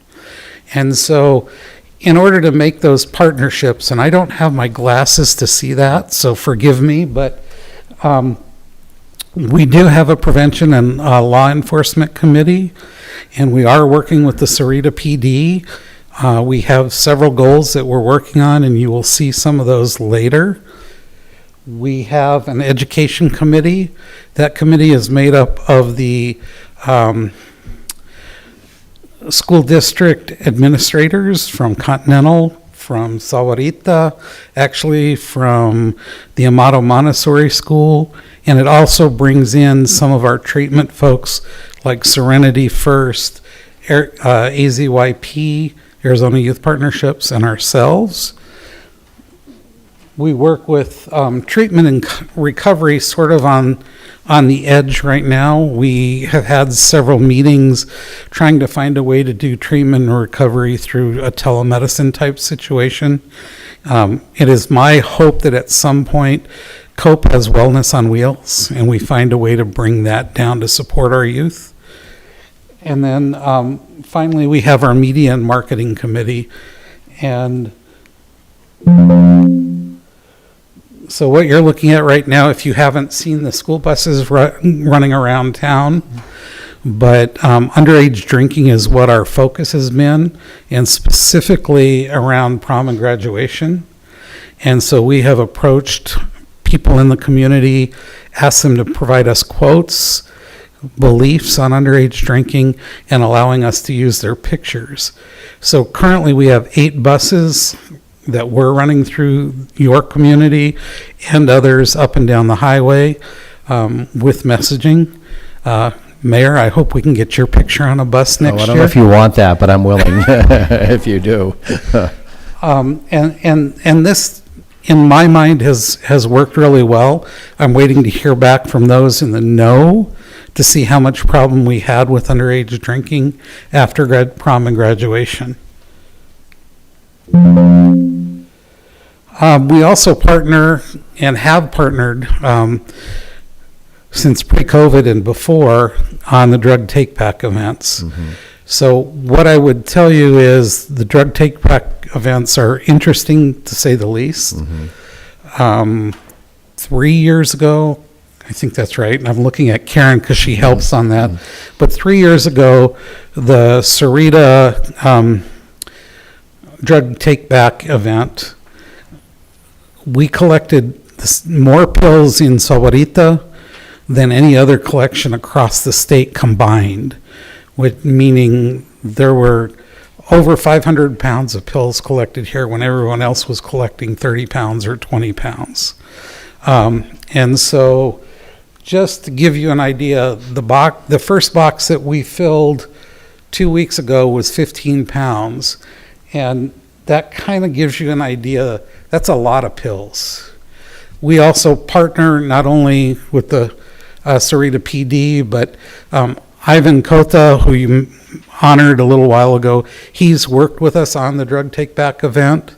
And we're very glad to have that partnership with the Sarita Police Department. Our funding has actually allowed us to advertise.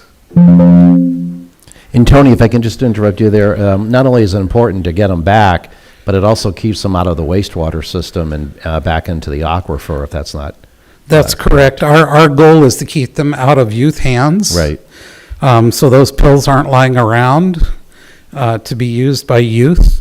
We also provide free of charge to anyone Narcan to prevent overdose, locking caps. We actually have now a locking cap for alcohol bottles that's kind of neat. And then we have lock boxes if you have multiple prescriptions. And I also promote them for gummies if you have gummies in your home to keep younger children out of them who think they're candy. Right. We partner with the Sarita School District to do Let's Talk.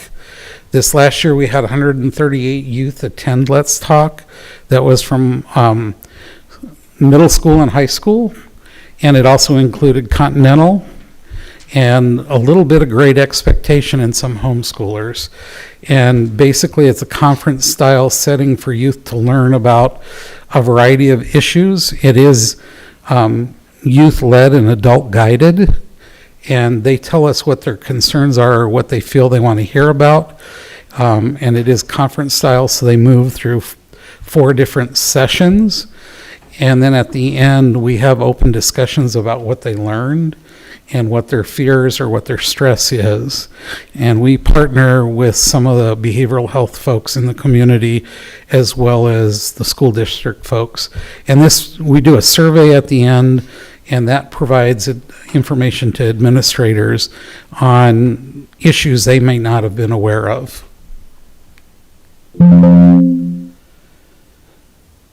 And then our underage drinking campaign, you saw a little of it in the bus messaging. And you will see a little more from Karen. Thanks. While they're coming up, Tony, just a quick question. If you were ranking underage drinking, vaping, marijuana, and opioid fentanyl, can you break it down on percentage-wise on the ones you're most, I don't know if concerned about, because obviously fentanyl kills you, potentially the first time, but just kind of a percentage-wise So on what you're seeing? I wear another hat in the community, and I'm on the school board, and I get to see the suspension notices that go home to parents, and I've been quietly monitoring them. And so from what I've seen, and I would actually rank them by what I've seen the offenses are in the school district, I would say it is alcohol. It is the catchphrase drugs, and that includes opioids. Okay. It is vaping. And I think if I were to put it in order, that's about the order I would put it in. Vaping is definitely on the rise and definitely a concern. I would say not only that, some of the things we've heard about is youth and students are using ketamine now. And ketamine is right up there with all the rest of them. So, there are just, it always changes.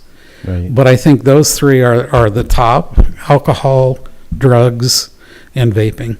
And over the last couple of years, over the last couple of years, kind of when the border has been opened up, have you seen opioid abuse or use or within the community more prevalent than it was when you and I were on the school board together? My honest answer is yes, and I'll provide one instance that I'm aware of. For our marginalized youth, we had a young lady who was offered $300 to visit family across the line and bring fentanyl back into the country. Yeah. She brought it back in a body cavity and got caught. It was in just plastic wrap in a plastic bag. The dangers of that, number Right. one, are immense. Yep. But the other fact is this young lady has ruined her life in so many ways, Right. all for $300. Right. So it is definitely an issue. We also, I did the career day at Sarita Unified School District, and one of the youth who had been in our program during a session of career day stood up, and some of his friends were in the back of the room joking and laughing, and he stood up and he admonished them, and his comment was, our program saved his life and they should pay attention. So there is a lot going on. Right. And to pinpoint one thing isn't probably accurate. Each youth has their own stress, their own issues, and approaches it differently for each one. Thanks. Appreciate Yep. it. I will hand this over to Karen McGarity.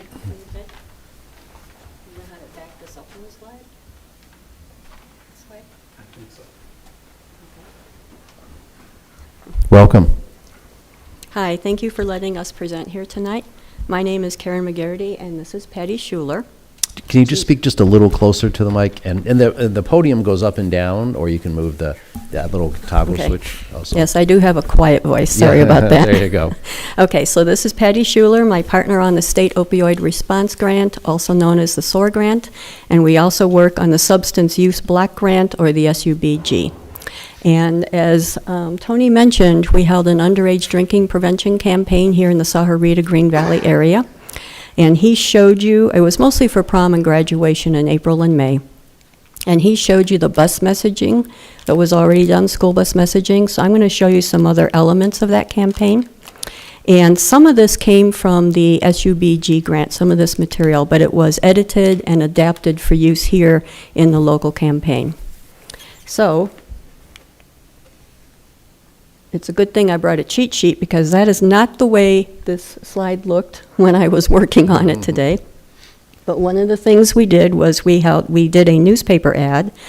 Protect, Don't Serve was the title, and it was placed in the Green Valley News, the Sahuarita Sun, and the Community Quarterly. It reached 49,245 readers, and we also used it for social media posts, and the post reach was 66,109.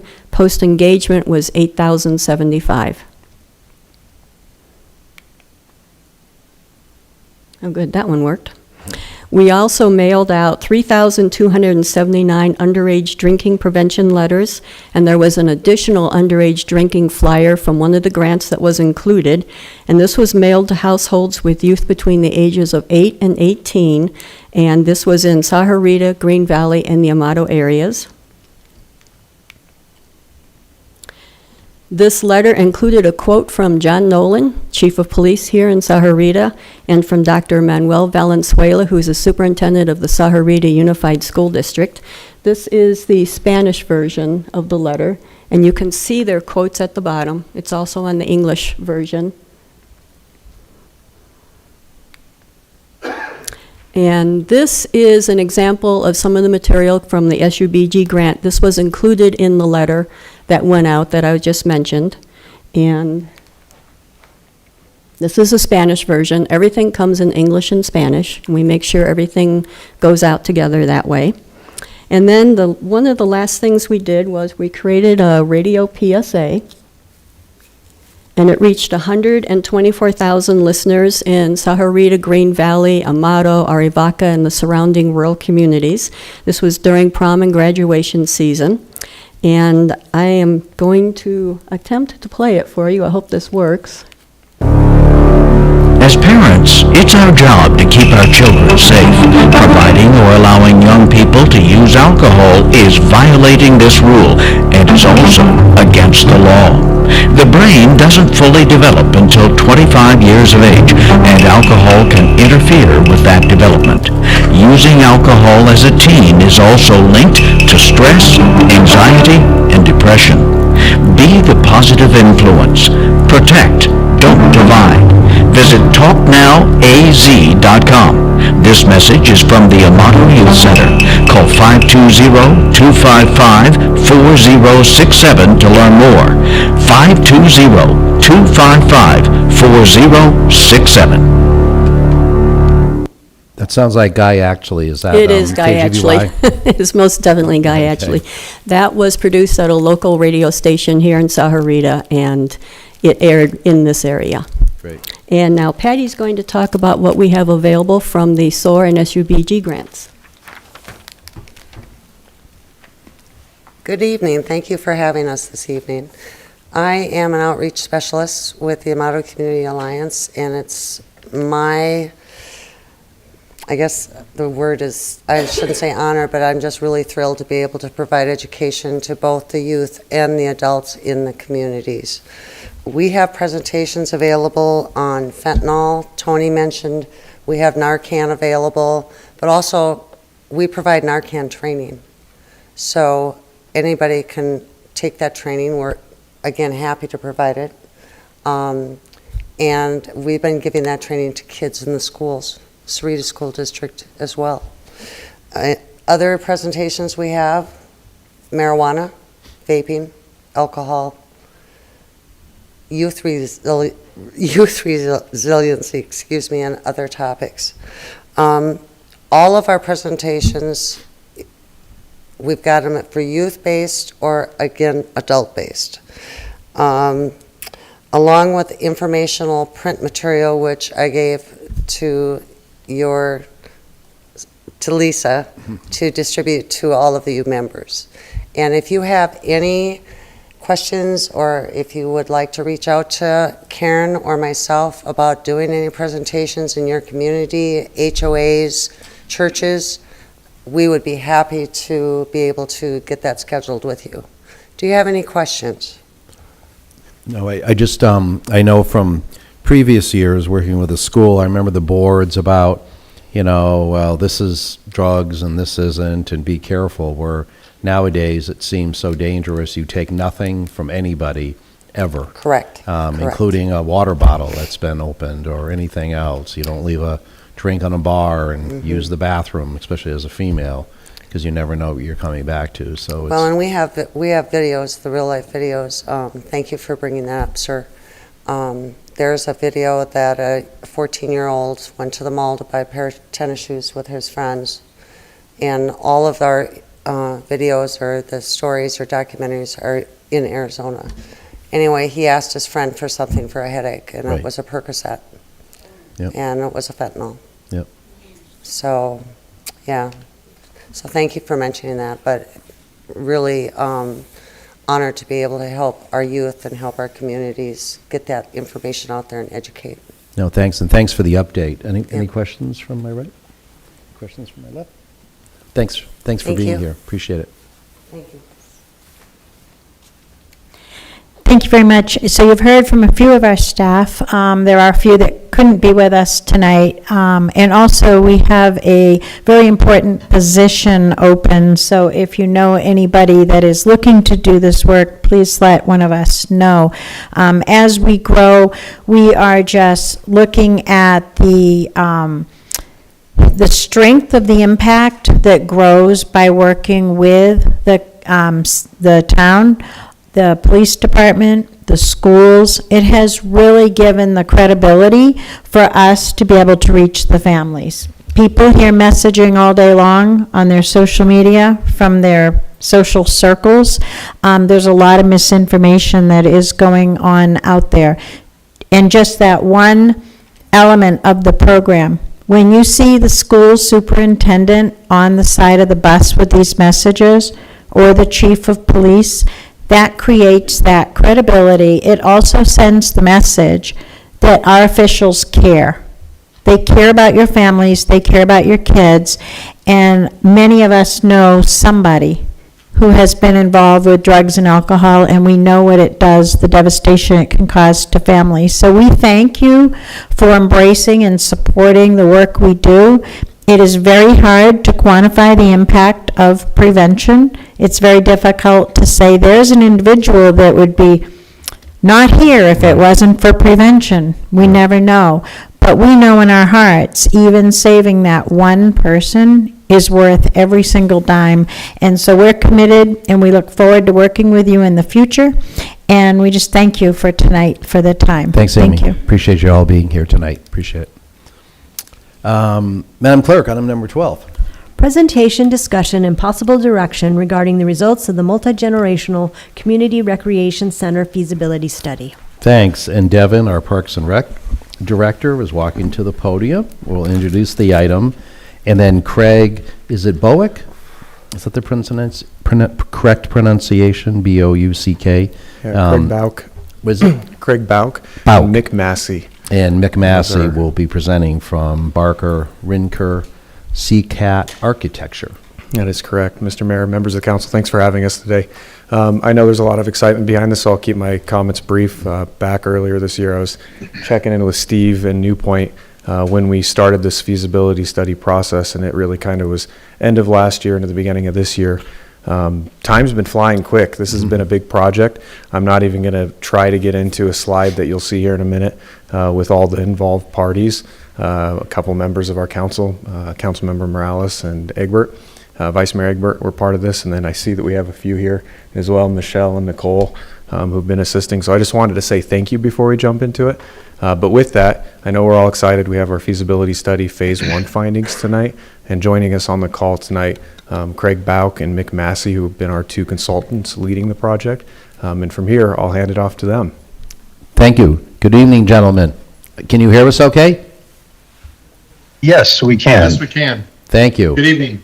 That's an exciting background that I see you presenting from. I don't know if that's a fake background or a real one, but They're real.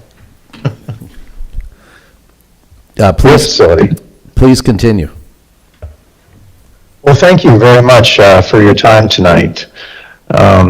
Tonight we're here to present the council recommendations of our phase 1 of a 2-phase process that we're using for our feasibility study. And by way of introductions, my name is Craig Bauk. I'm a principal with Barker Rinker CCAT. I'm an architect, and for the last 30 years I've been working on the planning and design of community recreation centers. And I'm joined tonight with my colleague Mick Massey. Mick, for 29 years, was a Park and Rec director in the Dallas area. And for the last 8 years, he's been with BRS helping with the programming and planning of community recreation centers as well. Our firm, we focus on community recreation centers. We do them all over the country. We specialize really in this first part, this feasibility part, where we really try to solve the right problem for communities, try to right-size these facilities, and try to be very aware of what it takes to keep these facilities open and viable for a long term. And so tonight, we're going to share with you some of the outcomes of what we've learned from your community, and also kind of where we think this project may be heading. I mentioned that it's a 2-phase process. Phase 1 is all about thinking about the building program. And when I say program, what I mean are the spaces within the building. We're also going to be looking at the site, making sure that whatever we propose fits. And we're looking at probable construction costs as well. And we'll share those outcomes with you in detail. Phase 2 depends on the direction that comes out of phase 1. So we're going to present a couple of different ideas. Once we get confirmation that we're going the right direction, what we'll do is we'll develop some 3-dimensional drawings and visualizations of what this facility could look like, which could potentially be very helpful if you move forward with a bond initiative. First, I want to acknowledge the people who had helped with this process so far. We've got a number of folks that are on our Recreation Committee members.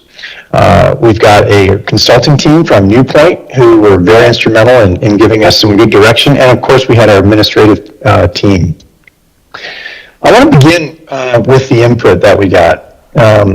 New Point conducted a statistically valid survey, which I know that you have already seen some of the results of in previous meetings. This was very instrumental for us because it introduced in a prioritized way the things that are most important to the community. And the fact that it's statistically valid is important to us because we know that it represents a good cross-section of the community. Sometimes when we just rely on web input or public meetings, we can't reliably know that we're getting a good input from a good cross-section. So if you look at this list, what you'll see, and I'll go down some of the highest priority items here, an aquatic play pool, court sports, multi-purpose classrooms, aquatic fitness space, a walk-jog track, some space for turf sports, education classes such as cooking classes, adult training and fitness, classic games, a whirlpool spa, and warm water therapy are all really important. Also an events hall, some fitness studios for group fitness classes, and then gymnastics rounding out the list here. If you look at the colors, the blue are the aquatic spaces, the orange ones are the ones that are recreation and fitness oriented, and then the yellow are really meant for our sort of education and socialization. So keep this list in mind. This was extremely important to us as we were putting together our program. Now, when we talk about our recommendations, we have to back up for a moment and kind of understand what we were trying to do. We had a couple of objectives. The first objective was to come up with what we call a today plan. It's a plan that represents the input that we got today and recognizes where you are as a community for your current size and where you're growing in the short term. But at the same time, it tries to acknowledge that whatever we do has to be able to grow. It has to be able to address tomorrow. So we think of this as a master plan. We also think that this building should have a long life, and so we're planning for longevity and ways that this building can continue to add value generation after generation. And then, of course, we want to find opportunities for potential partners. So we call those kind of tomorrow plans. And when you think about those, we've got our today plan, but there's other elements that we want to make sure that we give opportunity to add to. And when we consider this, we consider all those elements that I showed you in that previous slide. So elements related to aquatics, elements related to fitness and recreation, and then elements related to community growth, socialization.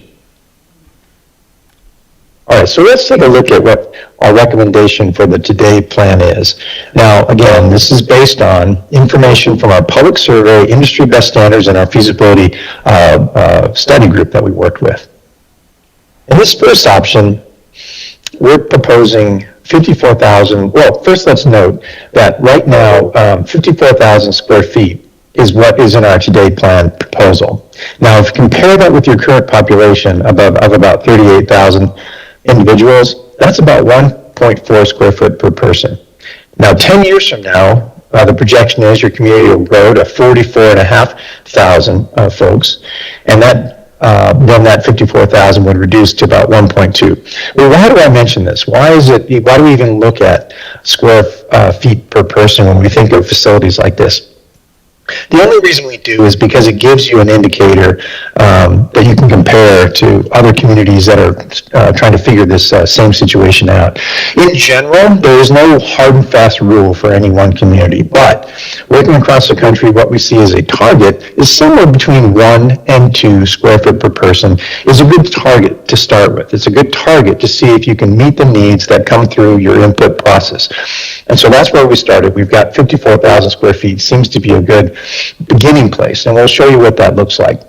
The facility area then, if we back up and look at the total project, it's about 54,000 square feet. There's a budget for the facility itself. That's the bricks and mortar of it. There has to be some budget allowed for the site development, the parking and all of the access drives and patios and things that go around it. And then there's a soft cost allowance as well. When we talk of soft costs, it's all of the other costs that aren't necessarily brick and mortar costs. There are surveying costs and tap fee costs and design costs and insurance and those sorts of things. And when you put that all together in the Today plan that we're going to present with you, we have a budget of about $48.5 million. Now, one of the things we do is we always like to talk in total project costs, because this would include all of the furnitures, fixtures, and equipment, everything that would be involved in delivering the project. It's also escalated with inflation to recognize that even if we had a number today, it's going to be several years before the facility will open. And so there's inflation for those couple of years for design and construction. All right, now if we just look at a list of the things that are in this Today plan, now try to remember that list that I presented earlier, which were the priorities of the community, and I think you're going to find them all represented in this list. Everything in red at the top of the list are things that we must do. No matter the size of the facility, these are spaces that we must have to operate a recreation center. Administration spaces, lobbies, restrooms, lockers, a child watch space, babysitting space. After that, we've got our multi-purpose spaces, a multi-purpose room and a teaching kitchen. Everything in gray are recreation and fitness spaces, gymnasium, walk dog track, fitness and weights, group fitness rooms for aerobics and dancing, a bouldering wall, and then everything in blue are aquatic spaces, recreation activity pool, a water slide, and then some support spaces that you absolutely have to have if you have an aquatic element. Now, this is a preview of this footprint on the building site. The building site is just south of your Civic Center, just south of the Church of Latter-day Saints. And you can see in this Today plan, it fits very comfortably with parking around it. Let's zoom in a little bit and talk about some of the amenities that are in this plan. We have a drop-off area, we have a lobby, we have a generous circulation zone that we're imagining could also be a game zone, a place for kids to hang out, a socialization area. We have a child watch, which is a drop-in babysitting for grandkids and for parents to drop kids so that they can participate in programming. We have a large multi-purpose room that can be, any number of things can happen here, from summer camps to day programs, arts and crafts, education type classes. We have a teaching kitchen associated with that, meaning that there can be cooking classes that are offered out of there, but can also serve as maybe a catering spot for events that might be happening in the multipurpose room.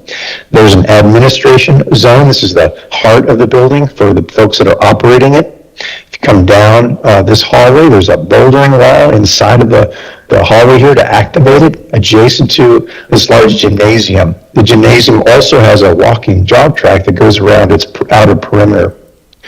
There are locker rooms for men and women and for families, and then they open up onto a recreation activity pool with a water slide.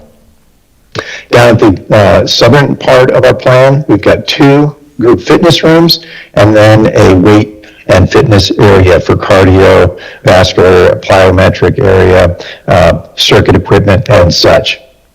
Now, I want to give you some images. I know it's very difficult sometimes to just look at a simple bubble diagram and understand what the spaces are like. So we've collected a few images that helps give you an idea of the energy and the kind of things we're imagining when we're talking about these kind of spaces. So when we're talking about our entry space and the circulation area, we're not just talking about hallways.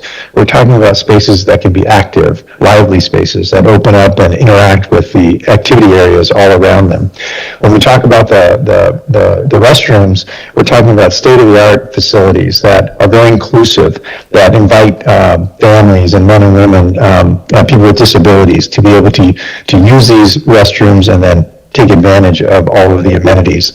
When we talk about Child Watch, it's a fun space. It's a place where kids want to come and hang out for a couple of hours while their grandparents and their parents do some activities. The multipurpose classrooms can be everything from birthday parties to organized training sessions. And usually they're connected directly with either the outside or one of the inside amenities. When we talk about our catering or our teaching kitchen, we've got multiple setups that use residential appliances, so the lessons that are learned here can be taken directly home. When we talk about a bouldering wall, this is the kind of space we're imagining, where it can be a very lively space. It could be adjacent to spaces where parents are maybe working out or something like that, so it can be a true family affair. Gymnasiums, this is the scope and scale of the one we're talking about here. It's got 2 middle school courts or a high school court and a running track or walking track that circumnavigates the space. The fitness space is open and airy with cardio area, weights area, stretching areas. Our group fitness rooms open up and have accessibility to, they can expand the fitness room or they can be closed off for individual or small group training or dance classes. A couple of different sizes relative to those. And then our pool space. Our pool space, we're imagining that it's a place for fun, it's a place for fitness, it's a place for water safety, it's a place for education, socialization, things like a lazy river where you can do resisted walking or just have fun, warmer water, and a real complement to anything that you've got going on right now at your aquatic center. It's got water slides that are associated with it. And then the idea here is that this pool will have exterior walls that can open up so that it'll have a very outdoor feel during times of the year when it's appropriate. But then when it's colder outside or when it's not a good time to be outside, we can close this up and have a year-round facility. Okay, now that was the Today plan in a very quick tour. I want to introduce you to what we're calling the Tomorrow plan. Now, as part of our goal to invite partnerships, to have a real master plan, we did some thinking about how can we expand this current plan to deal with future growth, because we know the community is continuing to grow and the depth of services will grow. and the demands will grow, and programs and amenities will need to change and adjust. So how might this approach, move yourself into the future in a responsible way? So what we're imagining is another 19,000 square feet of expansion. You bring you up to about 75,000 square feet total. And when you look at that in those comparisons, then in the future, you're still within that zone of about 2 or just under 2 square foot per person. So it's a really good planning number to shoot for. When we add up that square footage and we do some adjustments, we get to about 17 million for these amenities. Now, this is as if you did them all at once, and that may be a choice. There may be some things in this menu of items that you decide, you know what, this is something that we want to have in our plan. It leads to more inclusion. It does some things for us that we want to do. So we gave them to you as a complete list of different ideas. These include a lot of green areas. So things in green, remember, are more of our education. They're focused on all ages. So we've got more multi-purpose spaces, classrooms, and multifunction rooms. We've got some outdoor gathering spaces. We have an events hall for 240 persons. This will be associated with some of those outdoor spaces and with the catering kitchen that's already there. A space for esports or a gaming space. Now this was something that's extremely inclusive for a lot of people who enjoy esports or e-gaming, but really have no place to go and no place to do that in the community. And indoor playground, sometimes it gets too hot or it's too cold or too windy outside, and so bringing that outdoor experience indoors can be an amazing experience for a lot of folks. A dry arts and crafts room. This allows for more diversity of experiences and related to arts and crafts. Another dance studio, again, as you grow, the demand for classes will grow. And then an expansion for the pool, a therapy pool. Now, a therapy pool is different from the play and fitness pool in that it's focused on accessible water, it's even a warmer temperature, and it's one of the most desirable elements for an aging population or a population that has a lot of folks who really benefit from aquatic therapy. And so if we look at a plan and sort of get an idea of how that looks, you can kind of see right here, here's our original plan, and here's how we might expand it in the future or with various amenities. Let me walk you through some of these ideas. So we would add a party room right next to the pool. We would add another multi-purpose room and even have room for additional expansion out on our patio and connecting to the outside. This is our 240 events hall, again, connecting to the outside.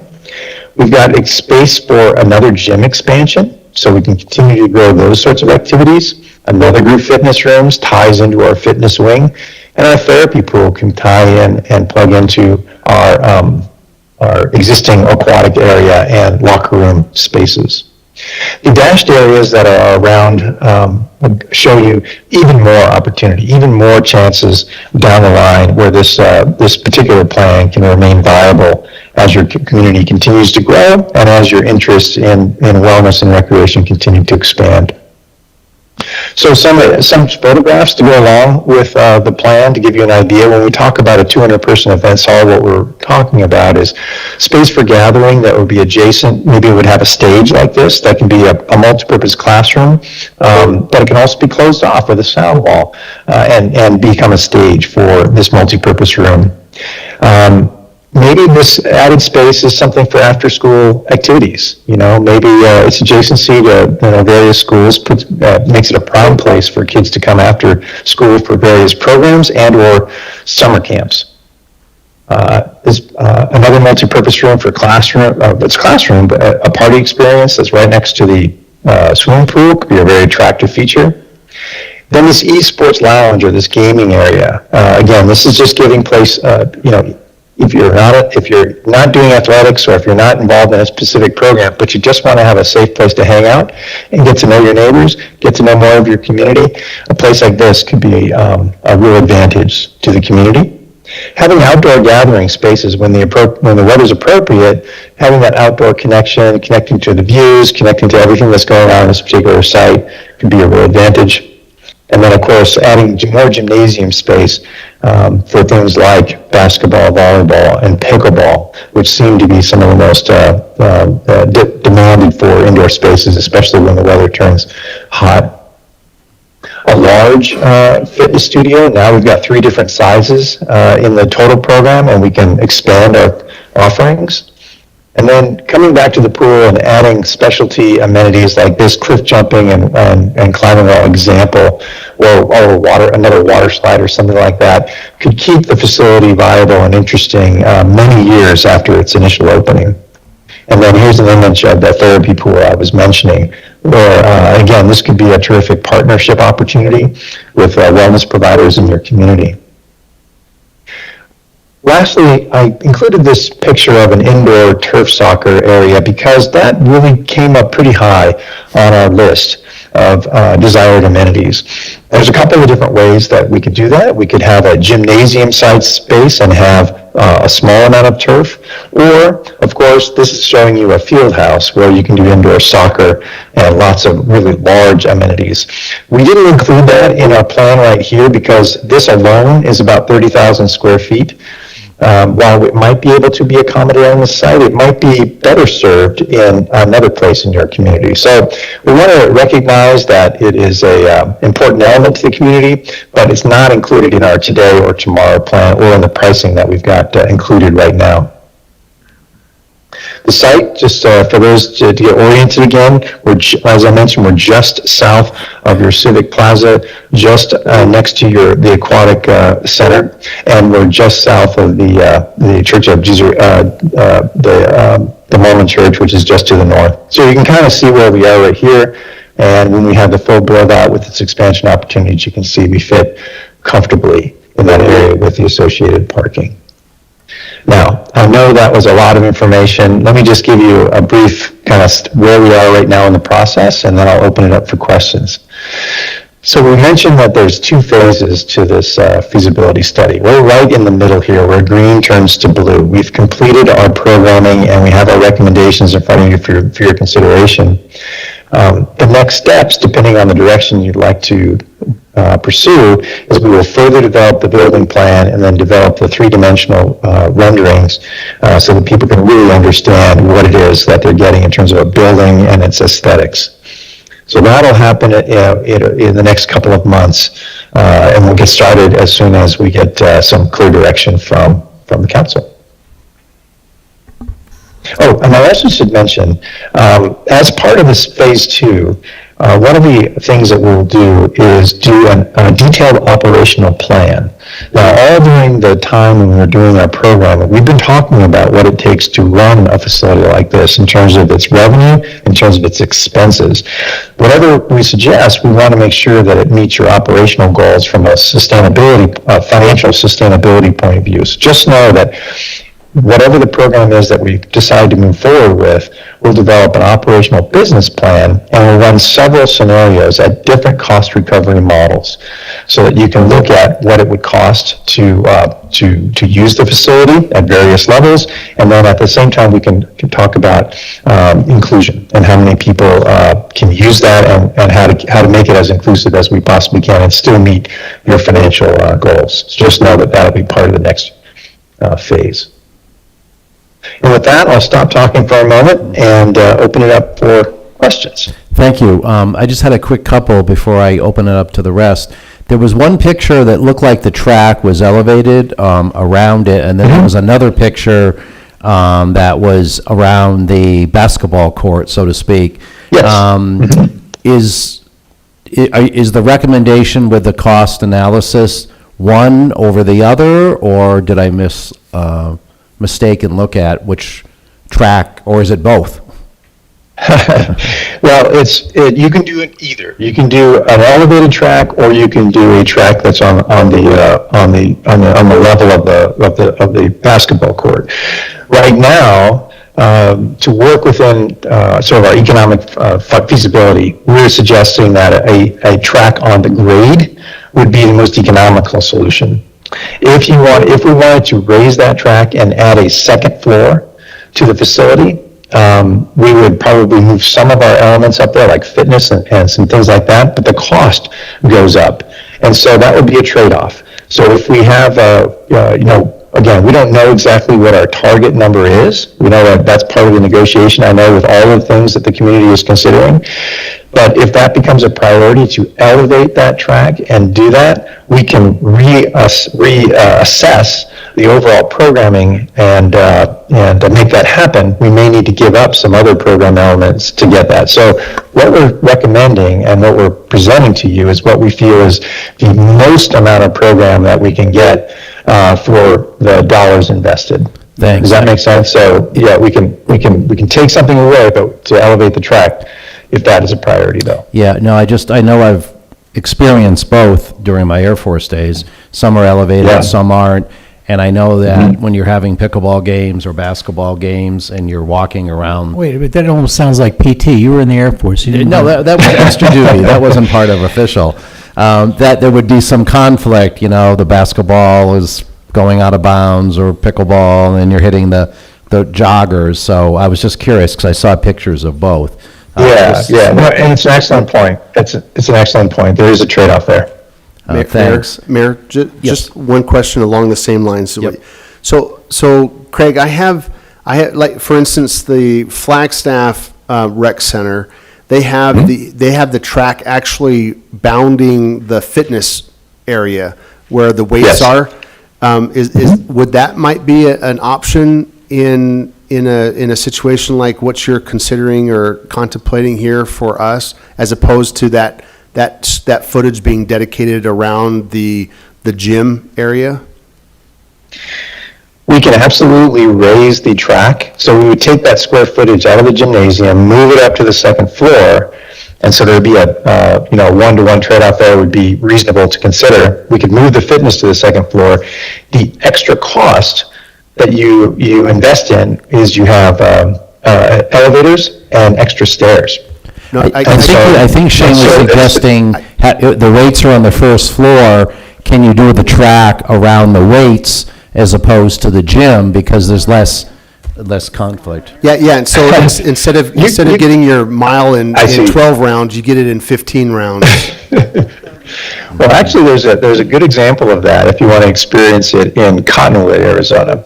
They did precisely that. They put the walking track around the fitness. And so, yes, I mean, that's something that we absolutely could consider. It may be a little bit smaller in its length, as you suggest, but yes, we can absolutely look at that.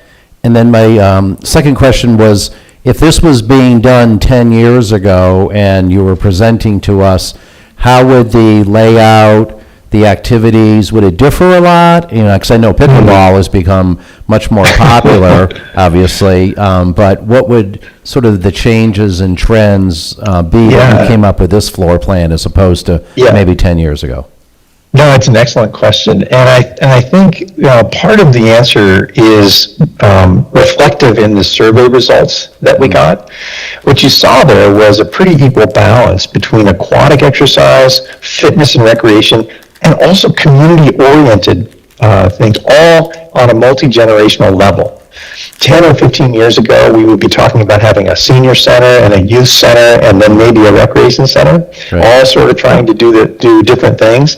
Now people are really interested in combining all of the resources and doing it together and not defining people by their age, but really pulling people together by the kinds of activities that they like to do together. And so one of the big differences that you're going to see in a plan today than you would 10 years ago are this emphasis on these community-oriented kinds of spaces. And I think that's awesome because it really does make it a multi-generational space.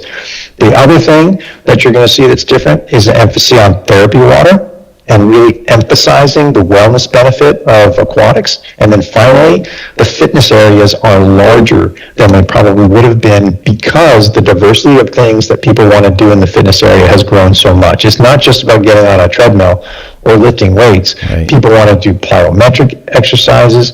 They want to do small group fitness exercises, things like CrossFit. All these kinds of things have really expanded the kind of space required for our fitness activities. Thank you. I'll open up to questions. Diane.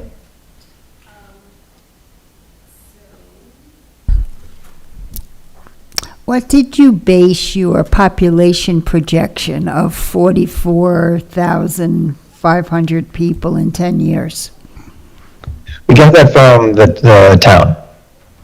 from the town? So that's from plats probably being submitted, knowing where build-outs are with I mean, mostly. nobody has that crystal ball, but when you look at the type of available growth in our area and the rate at which we've been moving, that staff's best projection for the Right. next 10 or so years. Yeah, 300 to 500 probably absorption of single-family homes over the last few Yeah. years. Absolutely. Steve, do you have any questions? My favorite part of the presentation was seeing, we have a group of scouts here, and seeing their reaction when they saw the aquatics center up on the screen.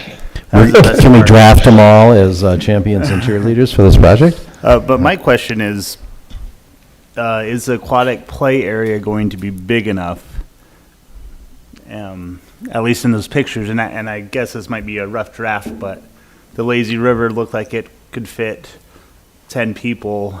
Like, is there going to be more? I want this to be bigger. Yeah, it's a very fair question. You can almost never get enough aquatics, quite frankly. So 5,400 square feet is what we've got projected here, though, is a good size. And we showed you one image of it, but there are a multitude of ways that we can design that to emphasize, different kinds of things. So I think it's a great starting place. As you saw, we did have some, in our tomorrow plan, we showed that therapy pool. But one of the great things that the therapy pool does for you, besides adding just more square footage of water, is it's a different temperature. And so it really does take a lot of load off of the pool in terms of your senior classes, because they'll find it more advantageous, but also for your smallest citizens, because they can do their swim lessons in that, and they can last longer, because they can, the warmer temperature allows them to do that. And so you can spread that load out a little bit more. So I talked around your question a little bit. Is it going to be enough water? We've built a lot of facilities at around this size, and it's been very, very good. And it's been one of those things that, do you want more? There's always somebody, groups and things that want more. But the fact that you're not trying to do competition swimming in this is about recreation and fitness, that keeps a lot of flexibility in how it's ultimately designed, and the capacity can be probably its greatest when you consider that leisure type or lifestyle type of pool.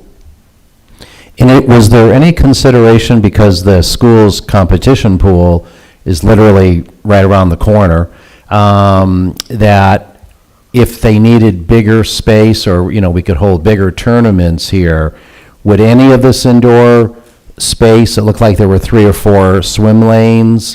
I don't know if it's for warm-ups or heats, or it really is a different delivery. Yeah, it really would be a different animal if it was going to be a subsidiary to your competition facility next door. The water temperature is different. The depths are going to be different. It's a completely different animal. We showed that rectangular body of water only because of a programming point of view. You can do some fitness swimming, but again, it's a higher temperature of water, and it's not really meant to be a competition training facility. It's more for a whole body wellness and programming type of activity. Thank you. Appreciate it. Yeah. Bill? Do you appreciate it? Simon? Yeah, thank you, Mr. Mayor. I think it's a great presentation and kind of checking a lot of boxes. But my one issue, I guess, is the devil is in the details. A facility like this is going to cost a lot of money on a ongoing staffing and maintenance. And so we've kind of got a lot of moving parts here. We're seeing the nice shiny things, but we need to see, what the operating costs and ongoing costs are going to be to make this sustainable. Right. Because if we've got to set fees at such a level to sustain it, nobody can go to it. We're kind of defeating the object of the exercise. Right. So that's kind of my reservation on it. Okay. And I think that will, and Shane can correct me, or Devin, I know this is the shiny object part, but I think there's been work going on whether it be fees or within the Park and Rec budget and all of the above, unless I'm Thank you, Mayor. mistaken. And I appreciate the lead-in question, Councilmember Simon, Mr. Davis. So Devin, I know that we haven't done a deep dive, and our consultants online, we haven't done a deep dive on the O&M side of this, but I'm sure that you guys have had some thought in terms of what this might look like by way of cost recovery and so on and so forth. So to the extent you can you shed some light on what those conversations have been like between staff and consultants as it relates to O&M? Yeah, Shane, absolutely. Mayor Murphy, members of the council. So I'll refer to a text I sent Mick today, and he said he doesn't want to overpromise. And I think that's important to keep in mind, because when we're going through the planning effort here, 6 months ago, we started the survey just to understand what the desires are. Then we refine those desires into amenity prioritization. We've taken that into a facility development now, a conceptual facility development. We have a couple of steps still to understand the cost. And until we know what this facility really is going to look like, it's tough to kind of put those measurements, that planning effort into what's coming in phase 2 to understand what the long-term ownership is going to be. That's a lot of decision-making that's still ahead for us, specifically on cost recovery. And I know AC's alluded to this as well. We are going to have to make some decisions together to decide what is our cost recovery on this facility going to be, to determine what the impact is going to be to ultimately the admission rates, the ability to access, really when we talk about access to the facility. There's a lot of variability in that, and we're going to have to decide that. So what I can tell you now, though, just in the conversations I've had with both Craig and Mick, is that it's going to be an impactful facility, and we are really situated well in our community, but not just in our community, but regionally, to have this be an impactful facility. And ultimately what it comes down to is use. And we're feeling confident that the use is going to be high. So those questions, answers to come, we're feeling confident in this program. And again, leaning on Craig and Mick with their expertise. They've done a lot of these, and it's kind of us asking, checkups, but getting comfortable with knowing that they have that in mind, and we're always asking that question. So not quite an answer. Devin, but what do you mean there's a by lot. impact facility? So when we talk about the impact of this facility into the community, so because of the demographic, Craig and Mick have done a good job looking at not only our community here in the town of Sahuarita, but what our user base could be outside of our community. So a higher use, I'm assuming Yeah, you so have a high better use. cash flow, so to Yes. speak. So because of the places we're looking at positioning this down south of us, as well as the amenities, so the prioritization of amenities to balance revenue with the amenities, we're feeling confident that, if the decision still has to be made on cost recovery, but where we settle together, it's going to be in a good place. And you have so many schools surrounding us, so you have access, which would probably drive up the numbers. Debbie had a question. So Mayor, Go ahead. just on this point before we move off of it. So if I could just try to offer my translation of what you just said, Devin, is that as a high impact facility, the footprint of use is potentially really large. And so you're not really, you got a high level of confidence, you and the consultants, a high level of confidence on the demand for this type of facility here.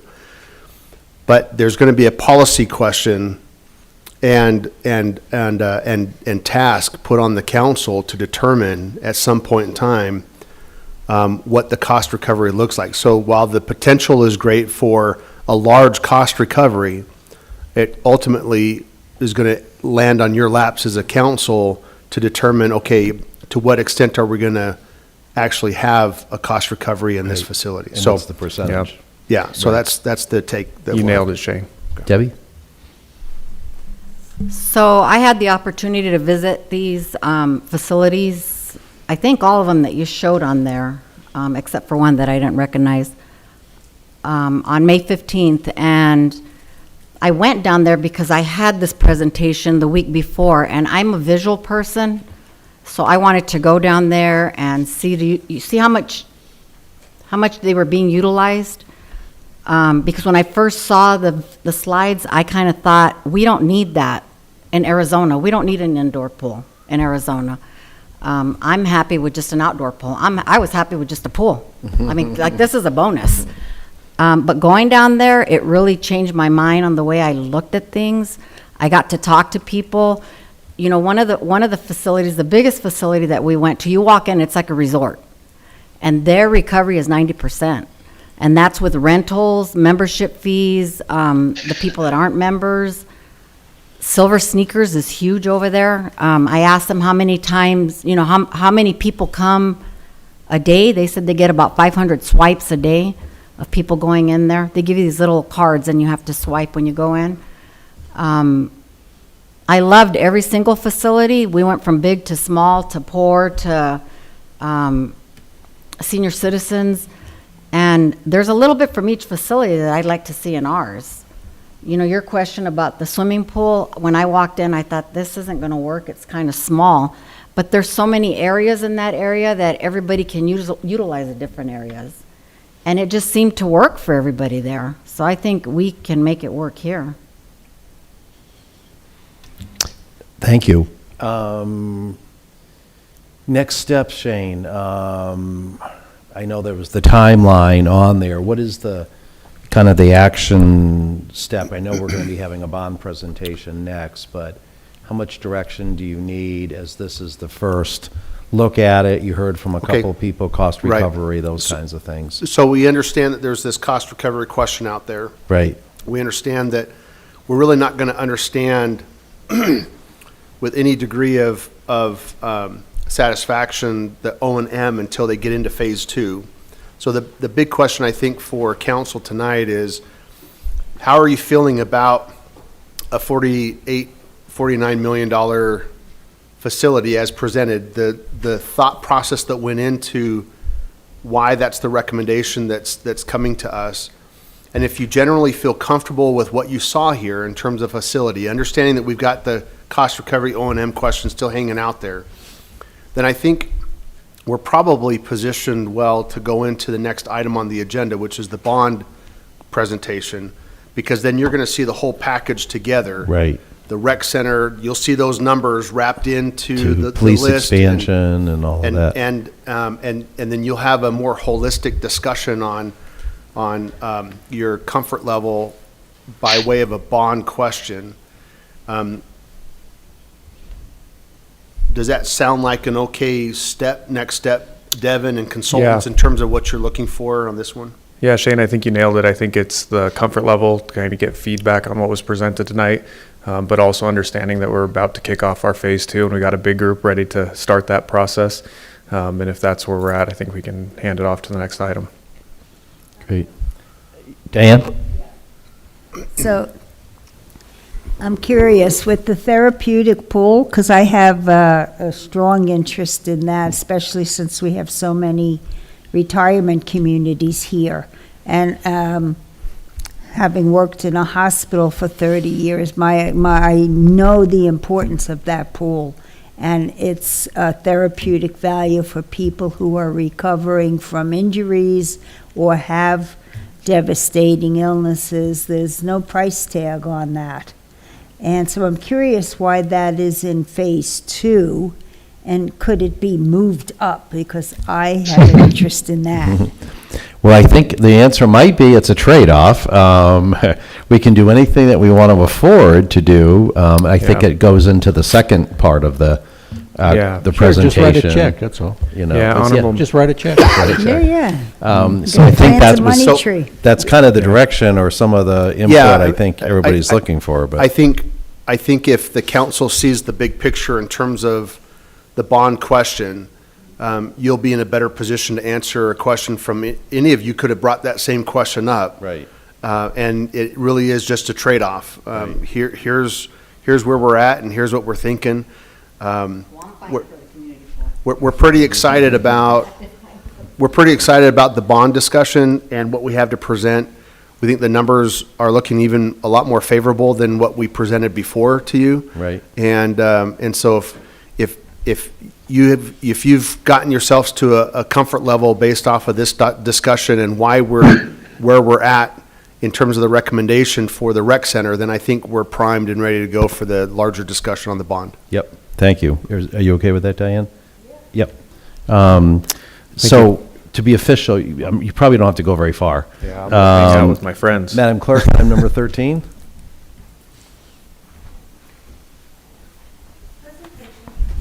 Presentation, discussion, and possible direction regarding the general obligation bond public improvement project. Well, I had Victor starting off, but you're not Victor, and I know that, Steve, so we're just going to go right to you. Thank you, Mr. Mayor. Mr. Mayor, members of the council, Steve Lynn, representing New Point, part of the team. But I don't know whether Mick and Craig are still on the line, but I wanted to, before I jump into the presentation, I wanted to congratulate them on their work, because working with them has been exceptionally fruitful in terms of the planning group. And what you're going to find as we go through this next phase of the discussion is we got a number of numbers that we're using as sort of bogeys for the actual decisions that the council will make before June 10th. And we're going to try to check some of those numbers out tonight so that we can do more to say to them, the two of them and others, here are some numbers you can do more finite planning with. In other words, we don't have a number that's set in stone for the rec center until you decide, number one, how many projects are going to be in the package, and number two, what the other costs are for those projects. And so we'll work through that tonight if you'll, as part of our presentation. And so when we go back to the consultants on the rec center design, they will have a much firmer idea as to how much they can start programming for budgetarily. What they've done so far is give us choices, and by including the things that they showed you tonight, we've ticked off most, if not all, of the kinds of things that came in on the survey. So we think that anyone who answered the survey and showed a preference, they will be pleased with what they see in the plan for the rec center, because all of those things that people said numerous times are included in some form in that design. And so we know that if we wanted to, if you wanted to, you could bond for $100 million and we could build a center that would be the envy of all the world. It would have everything in it. Part of the problem is when you start adding aquatic features, you're adding the most expensive pieces of a design like this. Other things don't take the kind of impact financially that aquatic pieces do, and the consultants made that point. So let me, without any further preface, go through the presentation, if I may, and see where we are. Okay. Just by way of recap, we've got currently 7 bond projects that are still under consideration at your direction that we've been talking about and are being considered in terms of a final package for you to go to bonds with if you decide to go that direction. They've been chosen, as you may remember, by a variety of projects that you've done in the past. You've got several surveys of one type or another that the community is engaged in, and the results of those surveys, both from Parks and Recreation, for the general survey that New Point does for you, and other input that you've gotten from people, these projects are not out of the blue. They are out of the public saying, these are the kinds of things we'd like the town to consider. And so that's why these projects are still being considered as a part of the bond package. So, the key takeaways from where we've been and where we're going are that the response so far has been extraordinarily positive. We very, very rarely have anything other than questions, which are terrific, by people saying, well, don't do it. I mean, don't go this way. Don't try this as a community. We don't hear that at all. A majority of the people who responded to the question, and remember, we got almost 2,000 responses to the survey, and while the responses were all over the map, what seemed to be the case was that a majority of people said that if you keep the monthly cost for this package under about $20, we could live with that pretty easily. And so what we've tried to do, and what you'll see in the numbers as the presentation continues, is to have the bond service numbers under that $20 threshold for the average homeowner. And we'll get to those numbers a little bit later. Most people said they would support the bonds, given the question, if this were on the ballot, would you vote for it? Now, clearly, a lot of things can happen between now and November. A lot of things have already happened. We had heard from the focus groups that until or unless the asphalt plant issue was dealt with, don't try to ask us for any bond money. Well, to your credit, that is an issue of the past, not an issue of the present. And so we think that that decision and that solution helped clear the way for people to answer this question, the bond question, on the November ballot without a lot of influence of other things that are going on in the community. So let's take a look at the overall numbers that we're talking about. And I'll get into details in just a minute. And then AC has engaged bond counsel and investment bond counsel to give you some more shade on all of the numbers that we'll be using. But the overall cost we're now talking about in terms of the overall bond project is roughly $76 million. And we get to that number by having a bond issue of $66 million. And we'll show you what that number means to the average homeowner a bit later. And then as much as a $10 million contribution by the town from existing funds for a total of $76 million. Here's a breakdown of the costs for, as we see them now, for the projects that are still in the proposal. And notice that the $76 million is the bottom line here as well. We are budgeting at this point, and again, it's a bogey for them to plan against, a roughly $48.6 million for the rec center. That would get you the rec center that was presented tonight, or something very close to it. Remember, they also said that they had inflated the numbers from the budget standpoint because it's going to be a 12 to 24 month to get it planned and built. And they've built in an inflationary factor, which this number would accommodate. In addition to that number, the other projects, the sport courts at just under $3 million, the town hall efficiency remodel for about $7 million, police department at 7.5, public works at almost 4, the Animex field improvements for 2.1, and the trails development for $1 million. And then up to that number of $76 million in total, it allows for a contingency fund of just under $2 million. We think that's important because these are estimates at this point, and depending on when the actual project is completed or bid, there may be some variation in these numbers. So we have a little bit of number to draw on to round out numbers that may come in a little higher than we had projected. But that gives us the opportunity to have the flexibility. And Steve or Devin, because I don't remember where's the sports court complex? How does that differ from the multi-generational, because that included basketball and pickleball and those types of things? I just wanted to be clear as we were going through that. Mayor Murphy, members of the council, to answer your question, the sports court complex is an outdoor facility we're looking to install in one of our parks. We have lots of potential locations, but the way we've written on the bond, and don't quote me because it's not in front of me, 12 to 16 pickleball courts and roughly 10 handball / racquetball courts for an outdoor installation. Right. So this would be so separate. Outdoor, and we don't know yet where it might be? Yeah, so we're flushing out some locations. Okay. We know we have a good installation on the south side at Quail Creek. We're looking at potential installation at North Santa Cruz Park or Animax Park. Right, thanks. Because I think, I don't know, that could have a factor on passage or not, probably where it happens to go, but yet to be determined. Thanks. So before I leave this slide, I just want to reiterate for you, these are the numbers that we'd be looking for at some point as a tentative budget approval, not only for the amount to be bonded, but also a much more refined budgetary allocation for each of the projects to begin in-depth planning for each one. And these would be the numbers against which each would be further planned. Okay? Mr. Mayor, I have a question, just to confirm.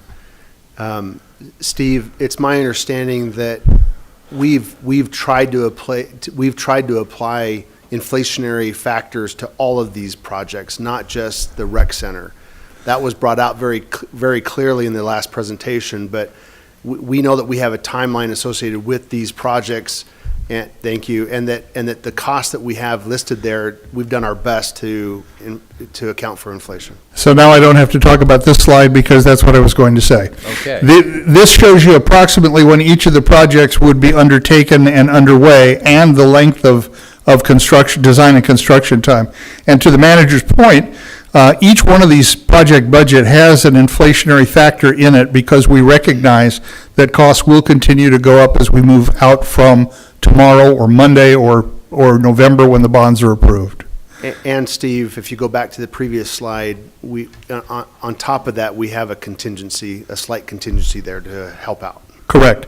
And that contingency, as long as it's listed in our pamphlet, can be used on any of the approved projects. And so it's there for the purpose of rounding up or rounding out any project that comes in slightly over budget. We've done that, Mayor and Council, because the last thing we want to do is to promise something and have a hard time financially to deliver it. Right. And so we want to make sure that we're doing everything we can to promises made, promises kept. Right. Thank you. So again, the timeline is as it's shown here, and you'll notice that not all of the bonds will be called at the same time, but they'll be called as needed to get projects underway. Some are obviously closer to shovel-ready than others, and those will be early on in the project timeline. But as we talked about with the recreation center, we still probably have another better than not a year of continued planning and refinement, and then at least a year of construction. And so it's going to be a while before that takes shape. But I can tell you from what we saw from the consultants, it's going to be quite a facility, and anybody who goes to that ribbon cutting is going to be suitably impressed. As the council member was correct, that all of the scouts tonight were, did you see, it's going to have the excitement was palpable. They're going to go tell everybody that that's happening. Right. Well, I didn't invite them to the meeting, council member, so I hope they do. That's part of where we need to go next, is tell everybody that it's happening. Another question. All right, so at this point, I'm going to step aside. I'm going to turn it over to AC, who will introduce a couple of gentlemen who will talk more specifically about the details of the financing and the other issues, and then I'll come back at the end of the presentation. AC? Thank you, Mr. Mayor, members of council. You're very familiar with Mark Reeder and Jack Leeper with Stifel Nicholas. They're our financial advisors. Welcome, Mark. Good to see you. You've done a lot of work with us over the time to get amenities and infrastructure into our town. Well, thank you, Mayor, members of the council. Good evening. Nice to be back in front of you. As AC mentioned, Mark Reeder with Stifel, Jack Leeper, my phenomenal colleague who does a lot of the heavy lifting. We've been retained as your financial advisor. So our job is to help you with the math and the economics and help you with the election and the numbers and the tax rates and then the voter information pamphlet. And then once the election is successful, our job is to obviously get the bond sold for the town so that you can award construction contracts. So just wanted to give you that quick background. We're going to move very quickly here. I know it's getting late. You've had a long evening, but it's been a very productive meeting for you, I think. Gotta love the Arizona property tax system. You just finished budget, you're going through budget. Sorry for the busy graph here, but just in terms of general obligation bonds, general obligation bond elections, in which cities and towns around the state issue bonds payable from, as you know, property taxes. There's a lot of formulas in state law that we have to follow, but it's essentially based on your tax base. And this is a chart that Jack put together. It's a 10-year chart, left to right. You can see the growth and the value of your tax base. You had your best, you're going to have your best year ever for next budget year, 24-25. You grew it over 25%. So back to the population question, wanted to just share this graph in a sense that as your property tax base grows over the years, and we're going to show you in a moment, and you issue bonds, the bonds are going to be paid back by multiple generations and by over a larger property tax base. All good on that? So we just wanted to kind of give you that real quick framework, and all in all, this very, very positive graph there. When a city or town levies property taxes, who pays for it? And as you know, you're working very hard on your economic development. Your commercial is increasing each year.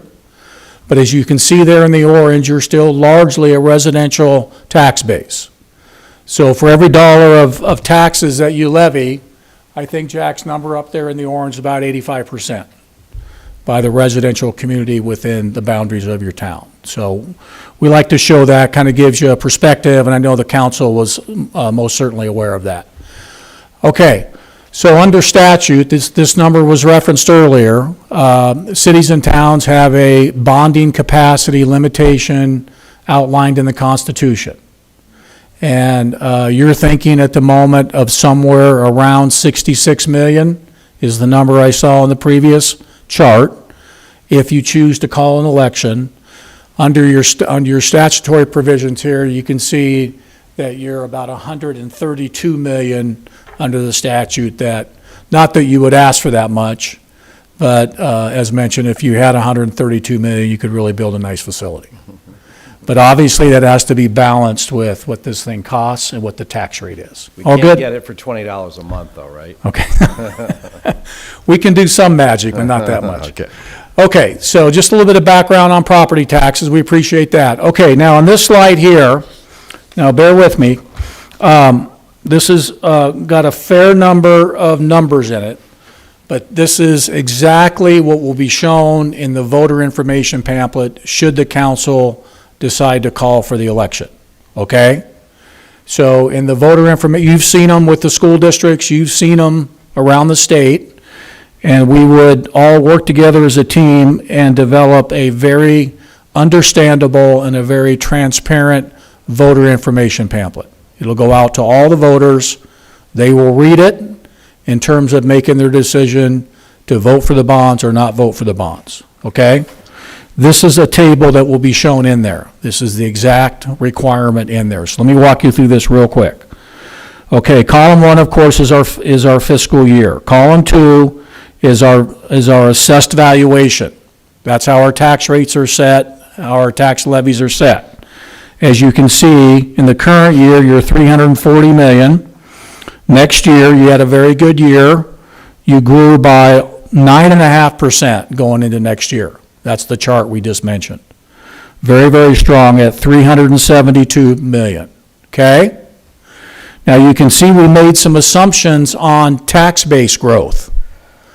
And under the statute, cities are required to throttle back on what they think their growth will be. And the 6% there is your 10-year average. You see that? Mm-hmm. So we just assumed you grew 7.34% this year, 9.5% next year. We throttled it back to 6%, and then we throttled it back to 20% of the 6% or 1.2%. So we're being very conservative. We're following state statute with regard to the future tax base growth. Okay, the town doesn't have any bonds outstanding. The town has never called for a general obligation bond election. So in column 6 and 7, Jack sized in a bond issue in the amount of 66 million. I'm not sure that we'll issue all 66 million at once. So this is kind of a conservative approach. But at 66 million at 5% interest, okay, you would be in the 4s in this environment. So we're going to assume 5. Bear with us on that, right? And you can see that we assumed a 25-year amortization. This is really important. I know there was some earlier discussions, maybe about 20-year amortization, but since the life of these assets will be 30, 35, and 40 years, it's not uncommon for our cities and towns to go ahead and amortize the bonds over the average useful life of the facilities so that future generations, of course, can help pay for these very expensive capital projects you're considering. And Mark, and during that time, like we have done in others with WIFA and such, if there tax rate, interest rate became really attractive 10 years in, we would be able to refinance those. That's correct. Okay. Absolutely. We always keep an eye on that for you like we have in the past, so. Okay, so, column 6 at 5%, 66 million, 25-year level debt service amortization. Jack's projecting here, I'm gonna round if you don't mind, about $4.7 million a year. That would be the debt service payment on your 66 million, if we issued them all at once, of course. You can see in column 9, now we're going to get down to the bottom line here, because we know this is extremely important. When we calculate the tax rate on 4.7 million, this is a secondary tax rate. You can see there it starts out at $1.19, level debt service, we're not going to change that. Goes down to $1.13, goes down to $1.07, if you're following my math here. Okay, all good? But in the voter pamphlet, what we will do, again, to try to keep this relatively simple for our residents who vote on it, if you go down to the bottom in that black box, that's 88 cents, let's call it 89 cents tax rate per $100 of net limited assessed value, right off your property tax statement. Okay? So let's go with 89 cents. And I'm going to take you to the next page.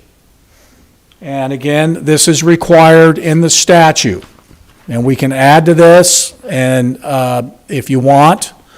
But in the statute, we broke it out between what the cost would be on an annual and monthly basis for residential homeowners, commercial and industrial, and agricultural property owners. Because they're assessed at different percentages. All good. You know, residential, for example, is assessed at 10%. And then commercial, as you can see there, is assessed at 16.5. And if there's agricultural and vacant property, which there is here in your community, that's assessed at 15%. Okay. So going with this outline, the most recent valuations that we got from the county. Now, this is not market valuation, but if you go to the first column there, where it says value for tax purposes, in the second column, first column there, okay, that the average market value that the county assessor is coming up with, keep in mind this is about 18 months old. Because remember, our county assessors are generally 15 to 18 months behind in terms of valuations. So the average valuation in your community right now, according to the county records, is $232,067. Okay, we apply the 10% ratio to it. We divide that by 100, and we multiply it by our 88 or 89 cents. You can see there in the fourth column over, the average monthly cost to support a $66 million general obligation bond would be about $17.12 a month. Okay? And if you want to use the 100,000 and you can, add to that, you can see for every $100,000 it would be $7.38 per month. Okay. And then on commercial, we went to the county assessor, we did the average calculation, and you can see there that the average value is 1.1 million. You can see the assessed value, and the average monthly cost for a commercial property owner would be about $134.19. And down below, agriculture property, which is minimal, would be about $3.03 per month. Okay, so I'm gonna go ahead and pause there. I hope that review was helpful to you in terms of how we're seeing the numbers shake out, and glad to answer any other questions that you might have before I turn it over to Paul Gales for additional matters. Thanks. Any questions or any clarification on the numbers and such? Yes. Could you help me understand the commercial property one, that they'd have to pay that every month $134 a month Yes. towards the bond? Yeah, that's why when they tell you it's just going to raise your property tax by a latte, not for commercial properties. Right. Right. Mayor? Yes. I do have a clarifying question that might get to the question that Councilmember Priolo just mentioned. Mark, you've outlined this in terms of impacts, and I know that you just have to take a snapshot, and then we have to deduct our own selves, in terms of, and the public, how that's going to impact us directly, whether Right. we're a business or an agriculture user or a home. But if you go back to the slide that you had with the pie chart, showing, okay, so tell us again, when you say 84% residential, is that in terms of supporting the bond in the community, 84% of that support is coming from residential? As opposed, and then you got, what, 12% for commercial? And Right. 3% for agriculture? Yeah. Okay. all So right. that, 84% of the debt service payment, Will come Shane, from residents? would be paid by the residential homeowners. Okay, thank you, Right. thank you. But, you're missing something important here. Businesses don't pay taxes. They collect taxes and pass it on as a cost. So even though it's going to cost $17 for you having the house, whatever their product is going to go up by $134 times 12, divided out across their customer base. Well, that's one of the decision points, that we're looking at, right? It's the impact to the residents and the commercial base, and the trade-off of if you have these amenities, some probably needed more than others, right? That's the decision point that we have to wrestle with. Because a lot of these, were in the county bonds many, many years ago, and those all went down in flames. So Yep. we've been without these amenities, and back to whether you save up for the mortgage or if you take a loan for the mortgage. But it does impact the small businesses, the businesses more than it does residents. Diane?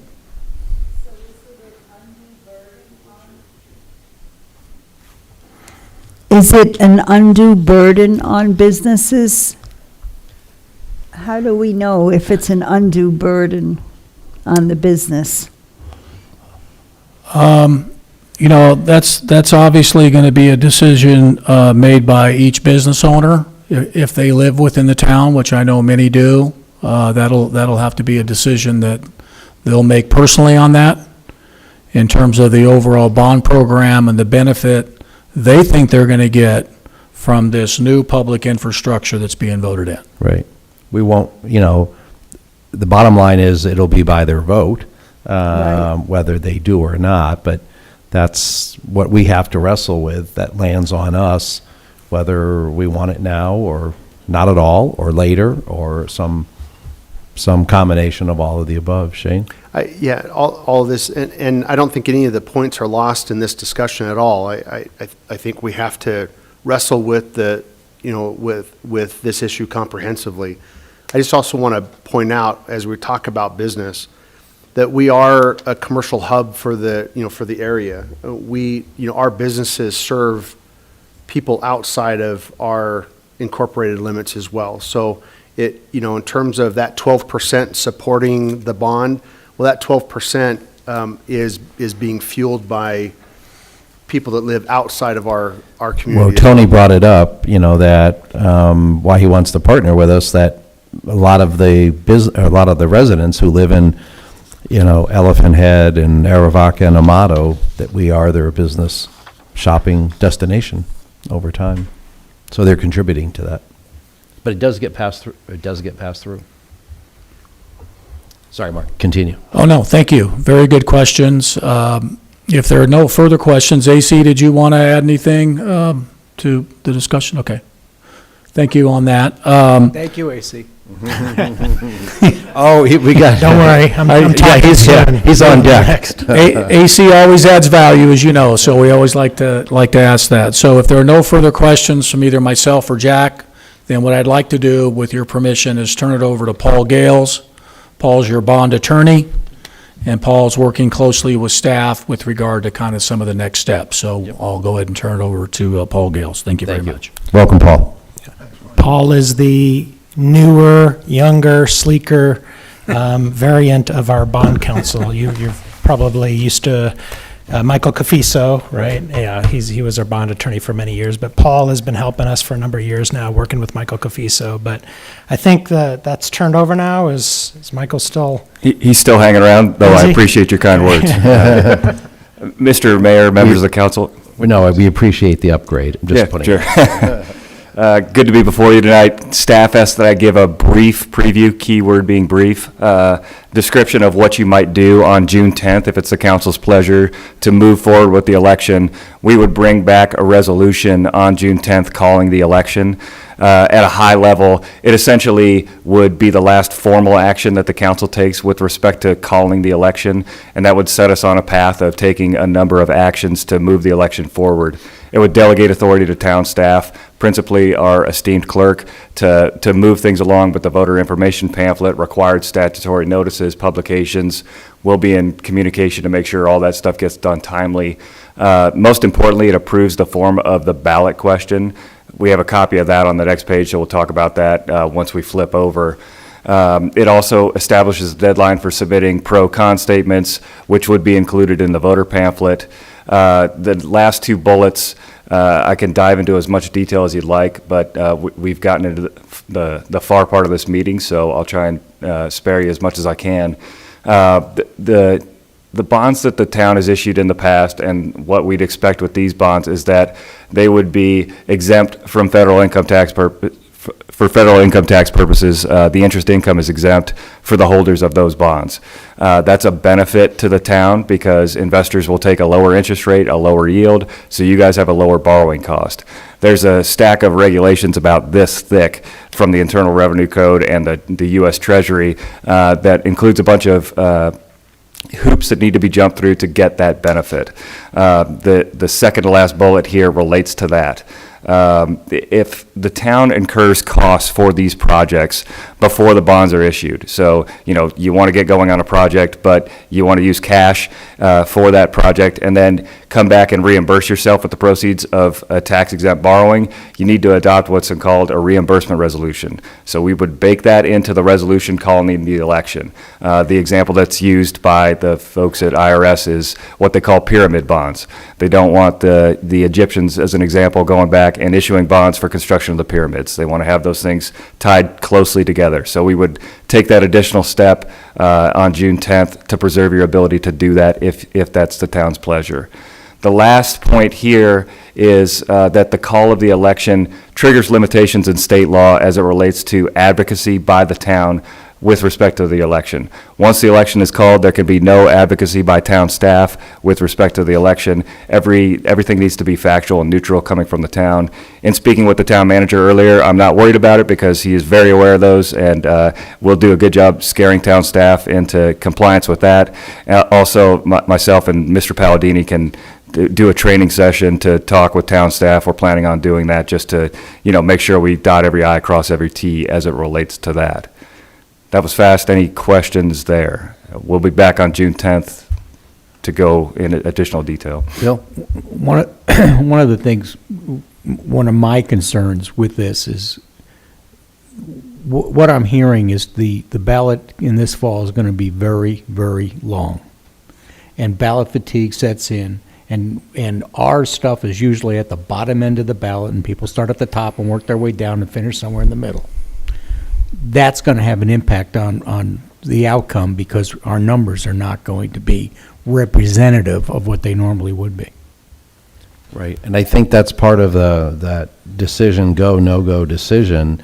Part of it, from my perspective, is that, we've been building, you saw it from the scouts, we've been building momentum up to this point. So part of what we have to wrestle with is, do you go with, direct the ballot wariness, use that marketing, that message? It's a long ballot, basically, look at Salrita first or whatever, whatever it might be. Or the danger potentially is put it on pause. There's a I'm sure consultants that, would argue for next November and this November. We've had a lot of lead up, to it. Do you pause it and then you wait another year and then you got to go ramp this up again? And oh, you're right, it would have to be 2 years. Mayor? Yes. Can I take a stab at that Yes. one too? Thank you. Clearly, there's no sugarcoating that issue. I mean, that's staring us in the face in terms of strategy. We acknowledge the fact that this is a presidential election. We acknowledge that there's a lot of issues on this ballot. We acknowledge that there's a real element of voter fatigue that is likely to set in for our local voters as they get on this ballot, whether we ask this bond question or not, right? What I can tell you is that couple of facts. One fact is that if the council charges us with moving forward with this election, we acknowledge that right off the bat. And part of our strategy in getting information out and working with, community advocates for this bond, and there are plenty out there, is that they need to. This is an issue. So you need to make sure you're telling people, hey, go down to the bottom of page 3 first and work up, right? Or go to the end and work up. I mean, that's clearly going to have to be part of the strategy, and that would be if we were charged by council on June 10th to move this thing forward. Now, that's not staff doing that. Again, we're very clear in terms of our role. That's going to be, maybe you as council. It's going to be the advocacy, the citizenry out there that are really engaged and excited about this bond. The other issue that we have to recognize is that there's a time value of money element here, and the longer we push these things out, the more expensive they're going to get. That's just another reality that's facing us. So, unfortunately, and I've said this, time and time again. This is the only room where I think magic really happens, where the answer to 2 + 2 doesn't always equal 4. But it's the right answer, and I'm sure that you guys are going to come up with whatever's the right answer for our community as it relates to this bond question. But that is something that you're going to have to wrestle with, and it's a reality for us. And Mr. Mayor, one point of clarification: if you didn't call the election this year, you wouldn't have to wait 2 years. You could call it in any November. It doesn't have to be a general election. Oh, okay. But then I guess I go back to Steve on history of, you have high voter turnout with voter fatigue. You have special elections where, and I'm sure you've seen all of the above. And let's assume, just for the sake of discussion, that because you have a long ballot, there will be an undervote down ballot. In other words, people will start at the top. They may answer the national questions, they may answer the prevalent state questions and then quit. Or they may get down to the referenda from the legislature or the initiatives that have been put on the ballot through petitions. They may have a particular one they're looking for and find that one and quit. Just remember, if 3 people vote for the bonds and 2 say yes and 1 says no, it passes. So the trick here is for the Citizens Committee to deliver the yes votes early, so that if there's fatigue, it's not on the yes side, it's other. And so with any election, part of what whoever's working with that Citizens Committee would do is to make sure that the yes votes get in early so they can be counted. And you have less fatigue when you're sitting around the coffee table voting early than you do going to the polls and taking up one of the polling places for 20 minutes while you're trying to get through a long ballot. So there are strategies, Mr. Mayor, to your question, that will help deliver a 50% plus 1 or more on this issue. Right. And that's, I think, the importance, which you've brought up before. If you're starting already potentially at 60-40, you have some wiggle room, so to speak, and then hopefully drive out the early ballots. I know a lot of the school elections, it's always been typically the early returns that have driven it, and very rarely at the ballot because of that. Mr. Mayor, the last item I wanted to cover was this draft ballot language. I know it's small up on the screen. Staff was hoping that you all could take a look at this and give some feedback over the next week or so. This is a pretty standard form of ballot language. We try and cover the various projects that Steve described earlier. And this is what the council and the town will need to live with if approved by voters. This is what will tell the voters what you will be doing with bond proceeds. So we want to be sure we have a good version of this locked in if the decision is to call the meeting on June 10th. So to the extent you have comments, questions, concerns, if you could pass those along to town staff over the next week, that would be appreciated. Thank you. Do we have any ability, because I was quickly looking at, the order of the language, so if we're starting with public trail system first as opposed to a multi-generational rec center, do we have some ability to rack and stack those? Mr. Mayor, members of the council, great question. Yes, that we can modify this language in any way you see fit. Change the order of the bullet points, change the wording. So that's the type of feedback that we were hoping for. So that's appreciated. Right. Just knowing what the percentages were, from that. Yeah. That would definitely be my early observation for sure. Thank you. Thank you. Yes. Thank you. Yeah, could you help me understand? So the education that the public would get, they get their mail-in ballot, right? Most folks will vote that way. And then it gets sent to them for early voting, and then there's a certain period that it's voted. How do you do literature drops? How do you exactly educate them so that when that ballot hits their mailbox, they understand if they're going to vote right away, how to handle it? You hire good people like New Point to work with these. I think the answer is with these advocacy groups, because we can only be factual to help spread the word and the importance of it and what it all means. Am I not correct? That's correct, Mr. Mayor, and I'll hand it off to Steve here in a second.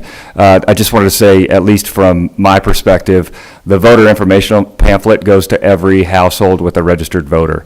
So they will see that information. That's a great opportunity for the town to describe in a factual and neutral manner what the plan is for the bond proceeds. It'll include the information that Mr. Reeder described as it relates to tax rates and other monthly costs. So that's something that all voters will see. And then there will be extensive efforts led by Steve and others on town staff to have additional information out in the community outside of the voter informational pamphlet. But we want to make sure those align so that everybody's working from the same sheet of music and they're going to have the same information available to them. So, Steve. Well, and knowing, sorry, Steve, before you go, and knowing all my voter pamphlets that I've received in the past, especially long ones like this, I get it and it becomes a paperweight in my recycle, and then I wait for the more appropriate type of information that is synthesized down. But Mr. Mayor, to answer the council member's question, that pamphlet goes out to every homeowner that has a voter in it prior to the time that they will get a ballot. There's a deadline that Lisa will have to meet with the information so that the pamphlet is completed in time to be mailed out to everyone. Once that pamphlet is out, we assume that a certain percentage of people will use it as a paperweight, or read it, or read parts of it, or if they have a particular question, go to that page only, whatever it is, but the information is there, all of it. The other thing that happens between now and November is the citizen group, which will come together to support the bonds, will actually raise funds and mount a campaign. And that campaign will include marketing materials to say, vote yes on Proposition 4 blank, blank, blank. We don't know what the number is yet, but we'll be assigned a number. As soon as the county gets all the information in on who's on the ballot, we will get a proposition number. And what will then happen is there'll be a vote yes on Prop XYZ campaign. The town may not participate in any of that. And so we'll have to raise funds privately to do that, separate from any town funds that may be utilized. But here's the difference, and Paul will hit me if I do this incorrectly. The town still has the ability to do public information. What that means is you can describe any of the projects so long as you stick to published information about the project and you don't use a lot of language that is influencing, but rather explanatory. Yes, there's an aquatic feature. Yes, there's a pool. Yes, there's a gymnasium. Yes, it has other things. Stop there. Rather than, and you're really going to enjoy the water slide. No, you can't do that. And this is all something we will train on so that people will understand the difference. And so we want to be sure that if anyone challenges the town's involvement in the campaign, that you're clean, absolutely clean. No town resources may be used for advocacy. But it's perfectly fine for a town staff person and a volunteer to go to the local Rotary, and the town person can explain all of those projects in very clear informational terms, and the citizen can then say, vote yes on Proposition 4 blank blank. That's perfectly fine. Well, you have special dispensation. I'll let Paul talk about that. Mr. Mayor, members of the council, great question. The rules that we're talking about do not apply to the council members. You all are politicians, and you may act as such even after the call of the election. However, we're talking in very broad strokes here. We're going to have to sort of refine this as we go forward, because yes, when you're not at town hall, you don't lose First Amendment rights to advocate. You can use your title for advocacy. You can write letters. You can contribute to the campaign. When you're here, though, you don't want to be using your town email, the town phones, town offices to do any campaigning. And so when the comment about the staffer and the citizen or the resident go, that's going to take some refining, because I would have some concerns about that. Because again, it's not a matter of necessarily did you violate the law. It's enough that somebody accuses you of violating the law, and then it starts an investigation. So we want to sort of try and, my view on that, it's ARS 9500-14, is that you want to be sort of very cautious and conservative about it, particularly when you're involving town staff. So for instance, on that example, we would want to make sure that it's a particular person from town staff. Maybe it's not on duty, not wearing a town uniform, because it's not enough just to not violate the law. It's you really have to proceed with, don't even look like you're violating the law, or don't get an accusation like you're violating the law, because then it just creates this collateral fight that you have to fight. I know I'd push on that a little, because I know when the school has done it in the past, like Dr. V would go and say, this is the factual information, and he's very conservative. And then it would be like, but if you have any other questions, or you want to advocate, or you whatever, talk to Tom from that. So, I think there's a dance that happens there, and there has to be a comfort level. I mean, there is a tightrope you have to walk, and some of it's sort of form over substance. Right. But like I said, it's, in my view, you want to make sure that you just appear clean. Right. And not that, and again, the council doesn't give up any of its First Amendment rights, except when you're sitting at the dais here or using town hall and town facilities. Right. So just got to be careful. So the 4th of July event that we're going to be having, it's going to be a town event. Can you have a vendor booth with Nexus and maybe the people in the committee? Is that going to be allowed? Sure, as long as they pay the same fee that every other vendor pays. And the statute allows for use of, for instance, you could use this chambers to do a debate on the bond, as long as it's, objective, and both sides, or however many sides there are, get the same opportunity. So any vendor who's going to rent a booth at the 4th of July event, because you're probably going to get, I'll defer to Devin, you're probably going to get a whole lot of candidates who are going to be renting booths at these events, because that's what they tend to do, or show up in parades and things like that. It's just a matter of they don't get, the campaign doesn't get any special treatment. Right. Yep. Thank you. Any other questions? Nope. Shane, do you have enough so far from? Well, I think we're going to get into council decisions right now. Okay. So, Mr. Mayor, This has been a very involved process, as you all know. We've come a long way, and as you know, June 10th is really the deadline. Right. We have to have a decision by June 10th. And so the questions still remain. Are you disposed to put this out for a vote in November? Right.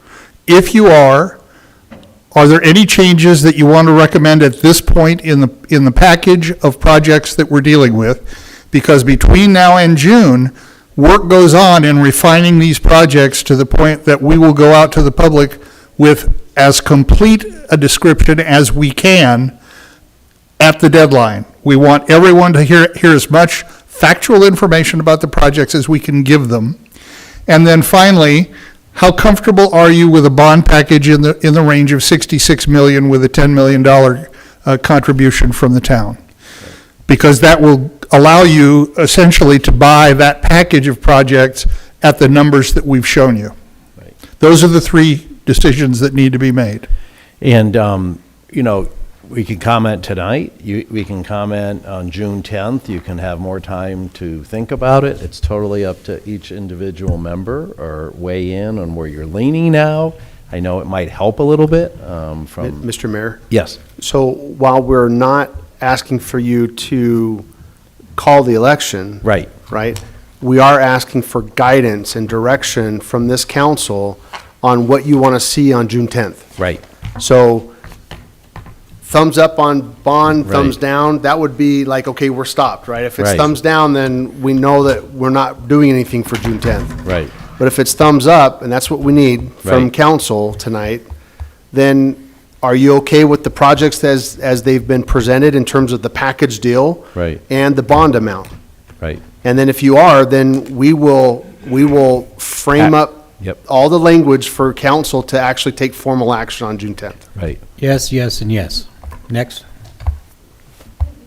Okay, I like that.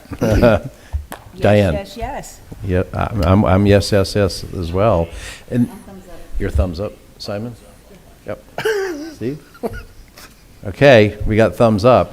I did want to add, because, there were a couple projects I know we had to drop, and I just wanted to make sure that staff was going to continue in other ways, on the dog park and on the shooting range, to partner. I know Shane and I have had a discussion on this. I just wanted that, out there, that please continue to work with the other groups in the area, that we can get there maybe a different way in a different time frame. What we can commit to as staff is that we will look at other options to make those come to fruition Yep. in the future.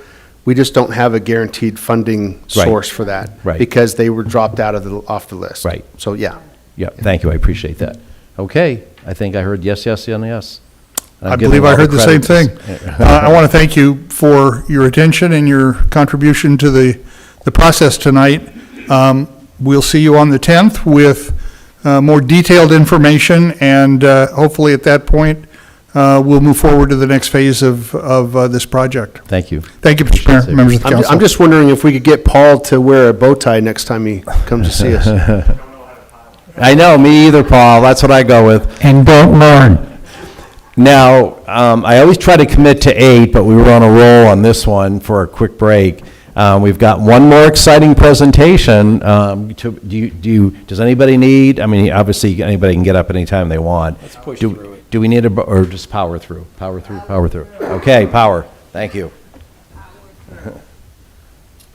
And I know both AC and Shane, thanks. Hopefully I know you have to go through the whole process, but I know I'm grateful for all the work that's been done with our study sessions previous to this. So I'm expecting this to, hint, to go at probably a more quicker pace than we've had in the past. Oh, did you say quickly? AC, if that wasn't subtle enough. Though we have to be compliant, I get that, but.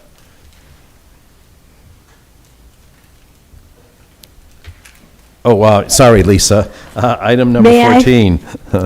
Presentation, discussion, and possible adoption of resolution number 2024-0784, adopting a tentative budget in the amount of $119,504,150, adopting the estimated amounts required to meet the public expenses for the town of Sauterito for the fiscal year 2025, authorizing and directing publication of statements and schedules of the tentative budget, together with notice of hearing on said budget, and notice of date of final adoption of said budget. Thank you, Mr. Mariatti. Thank you, Mr. Mayor, members of the council. Just like with the CFDs, the tentative budget adoption process is part of the regulatory process to adopt a final budget in any given year.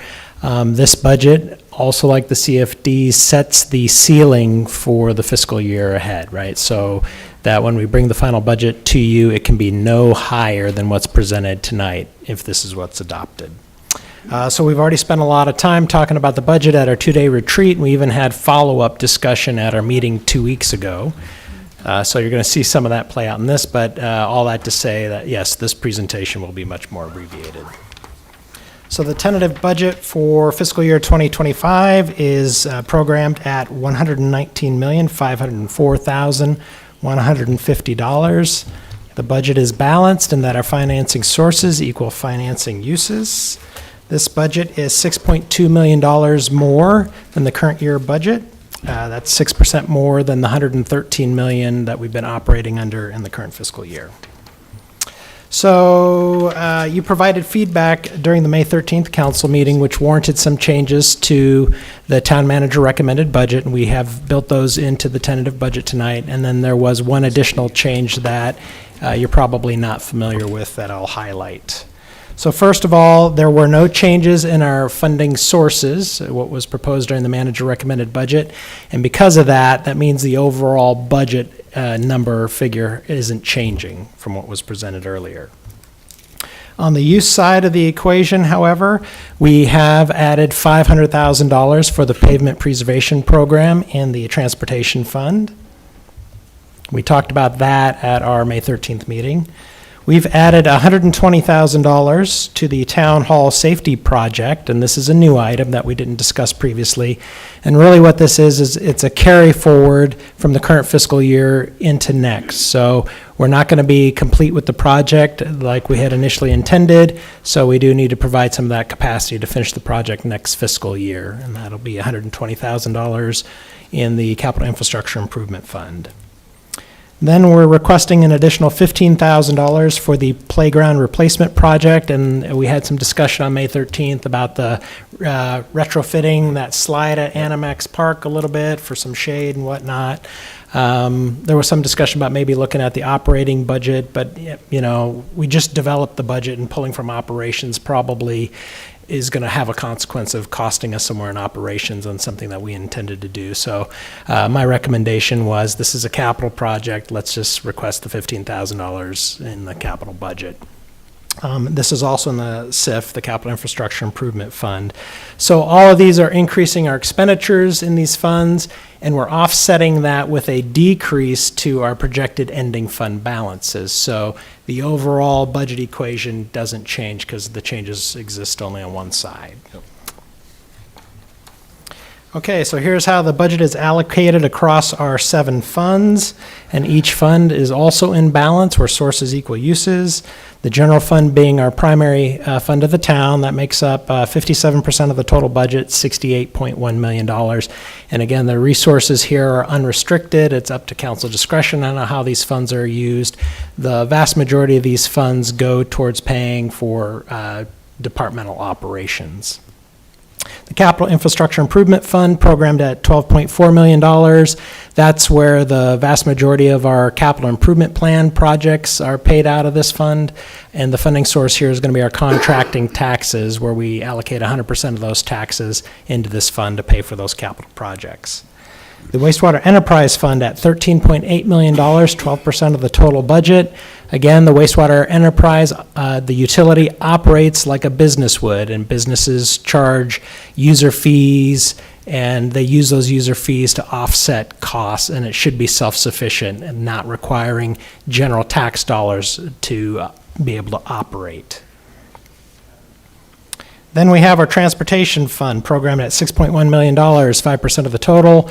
The funding sources here would be our highway user revenue fund, state shared revenues that are restricted for transportation purposes. We also put our incremental utility TPT into this fund. We're also next year going to be putting in our franchise fees into this fund. So part of this is restricted, part of this is just designated by the council to be used for transportation purposes. That means it's going to pay for our pavement preservation program, our traffic signal program, street lighting programs, and basically the operations and maintenance of our streets division. Next, we have the grants and restricted sources budget at $550,000.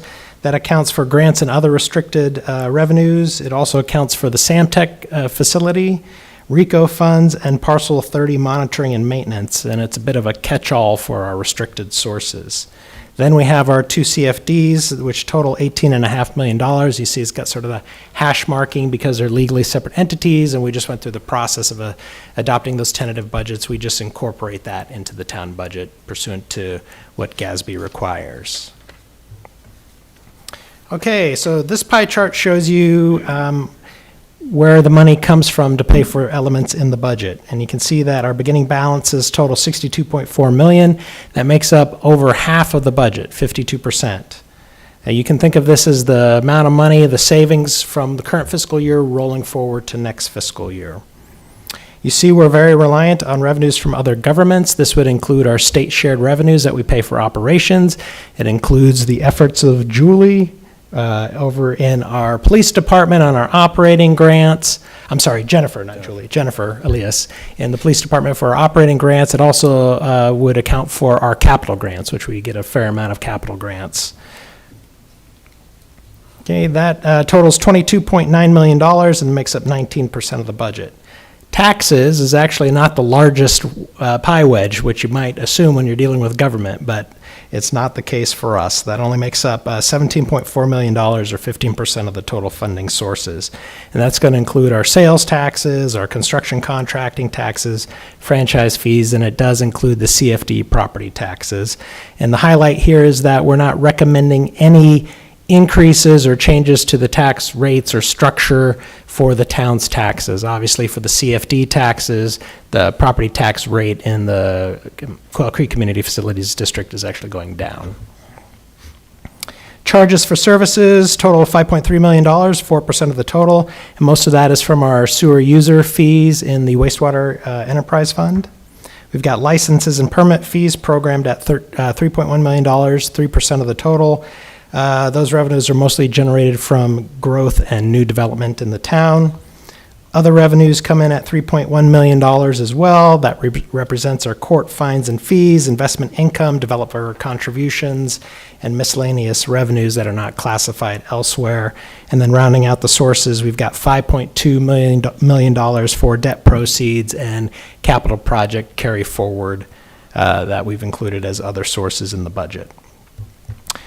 So looking at our funding uses, again at $119.5 million, this identifies how we're going to use the money in which categories. The first thing to highlight is we don't use it all. Some of it is not spent. So our ending fund balances are programmed in at $42.1 million, or 35% of the total budget. And those are the proceeds we envision carrying forward into fiscal year 2026 and beyond. So then we have the rest of the budget at $77.4 million, which is 65% of the total uses, and that'll be spent on debt service, $7.6 million. So the town and CFDs have issued long-term debt to acquire and construct facilities, infrastructure, and purchase assets. So we have to pay those obligations back over time.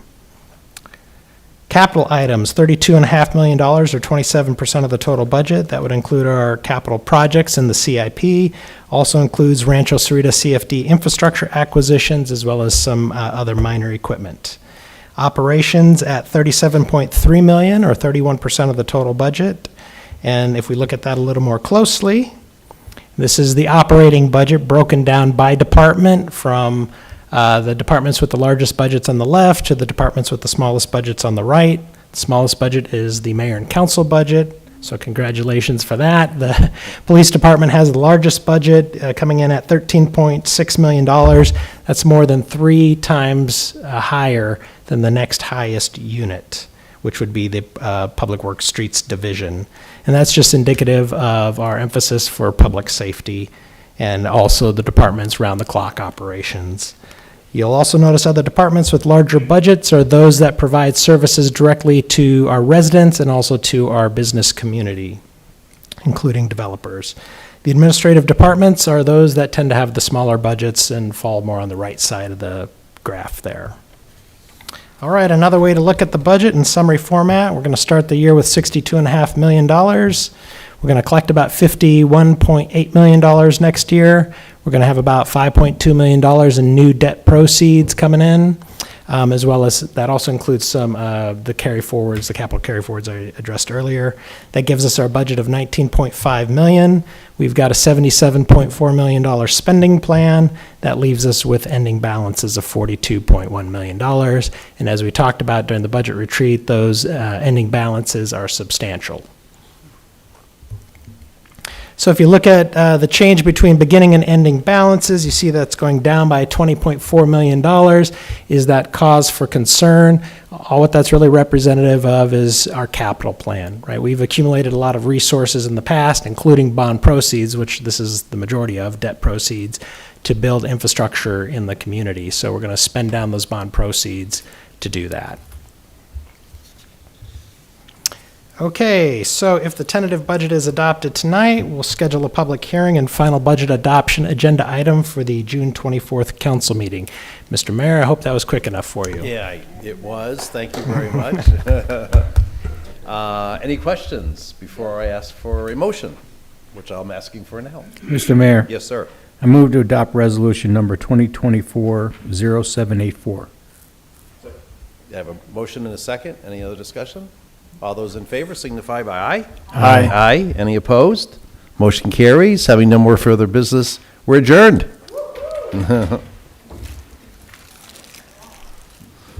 Thanks for those hardy people in the audience that stuck around to the end.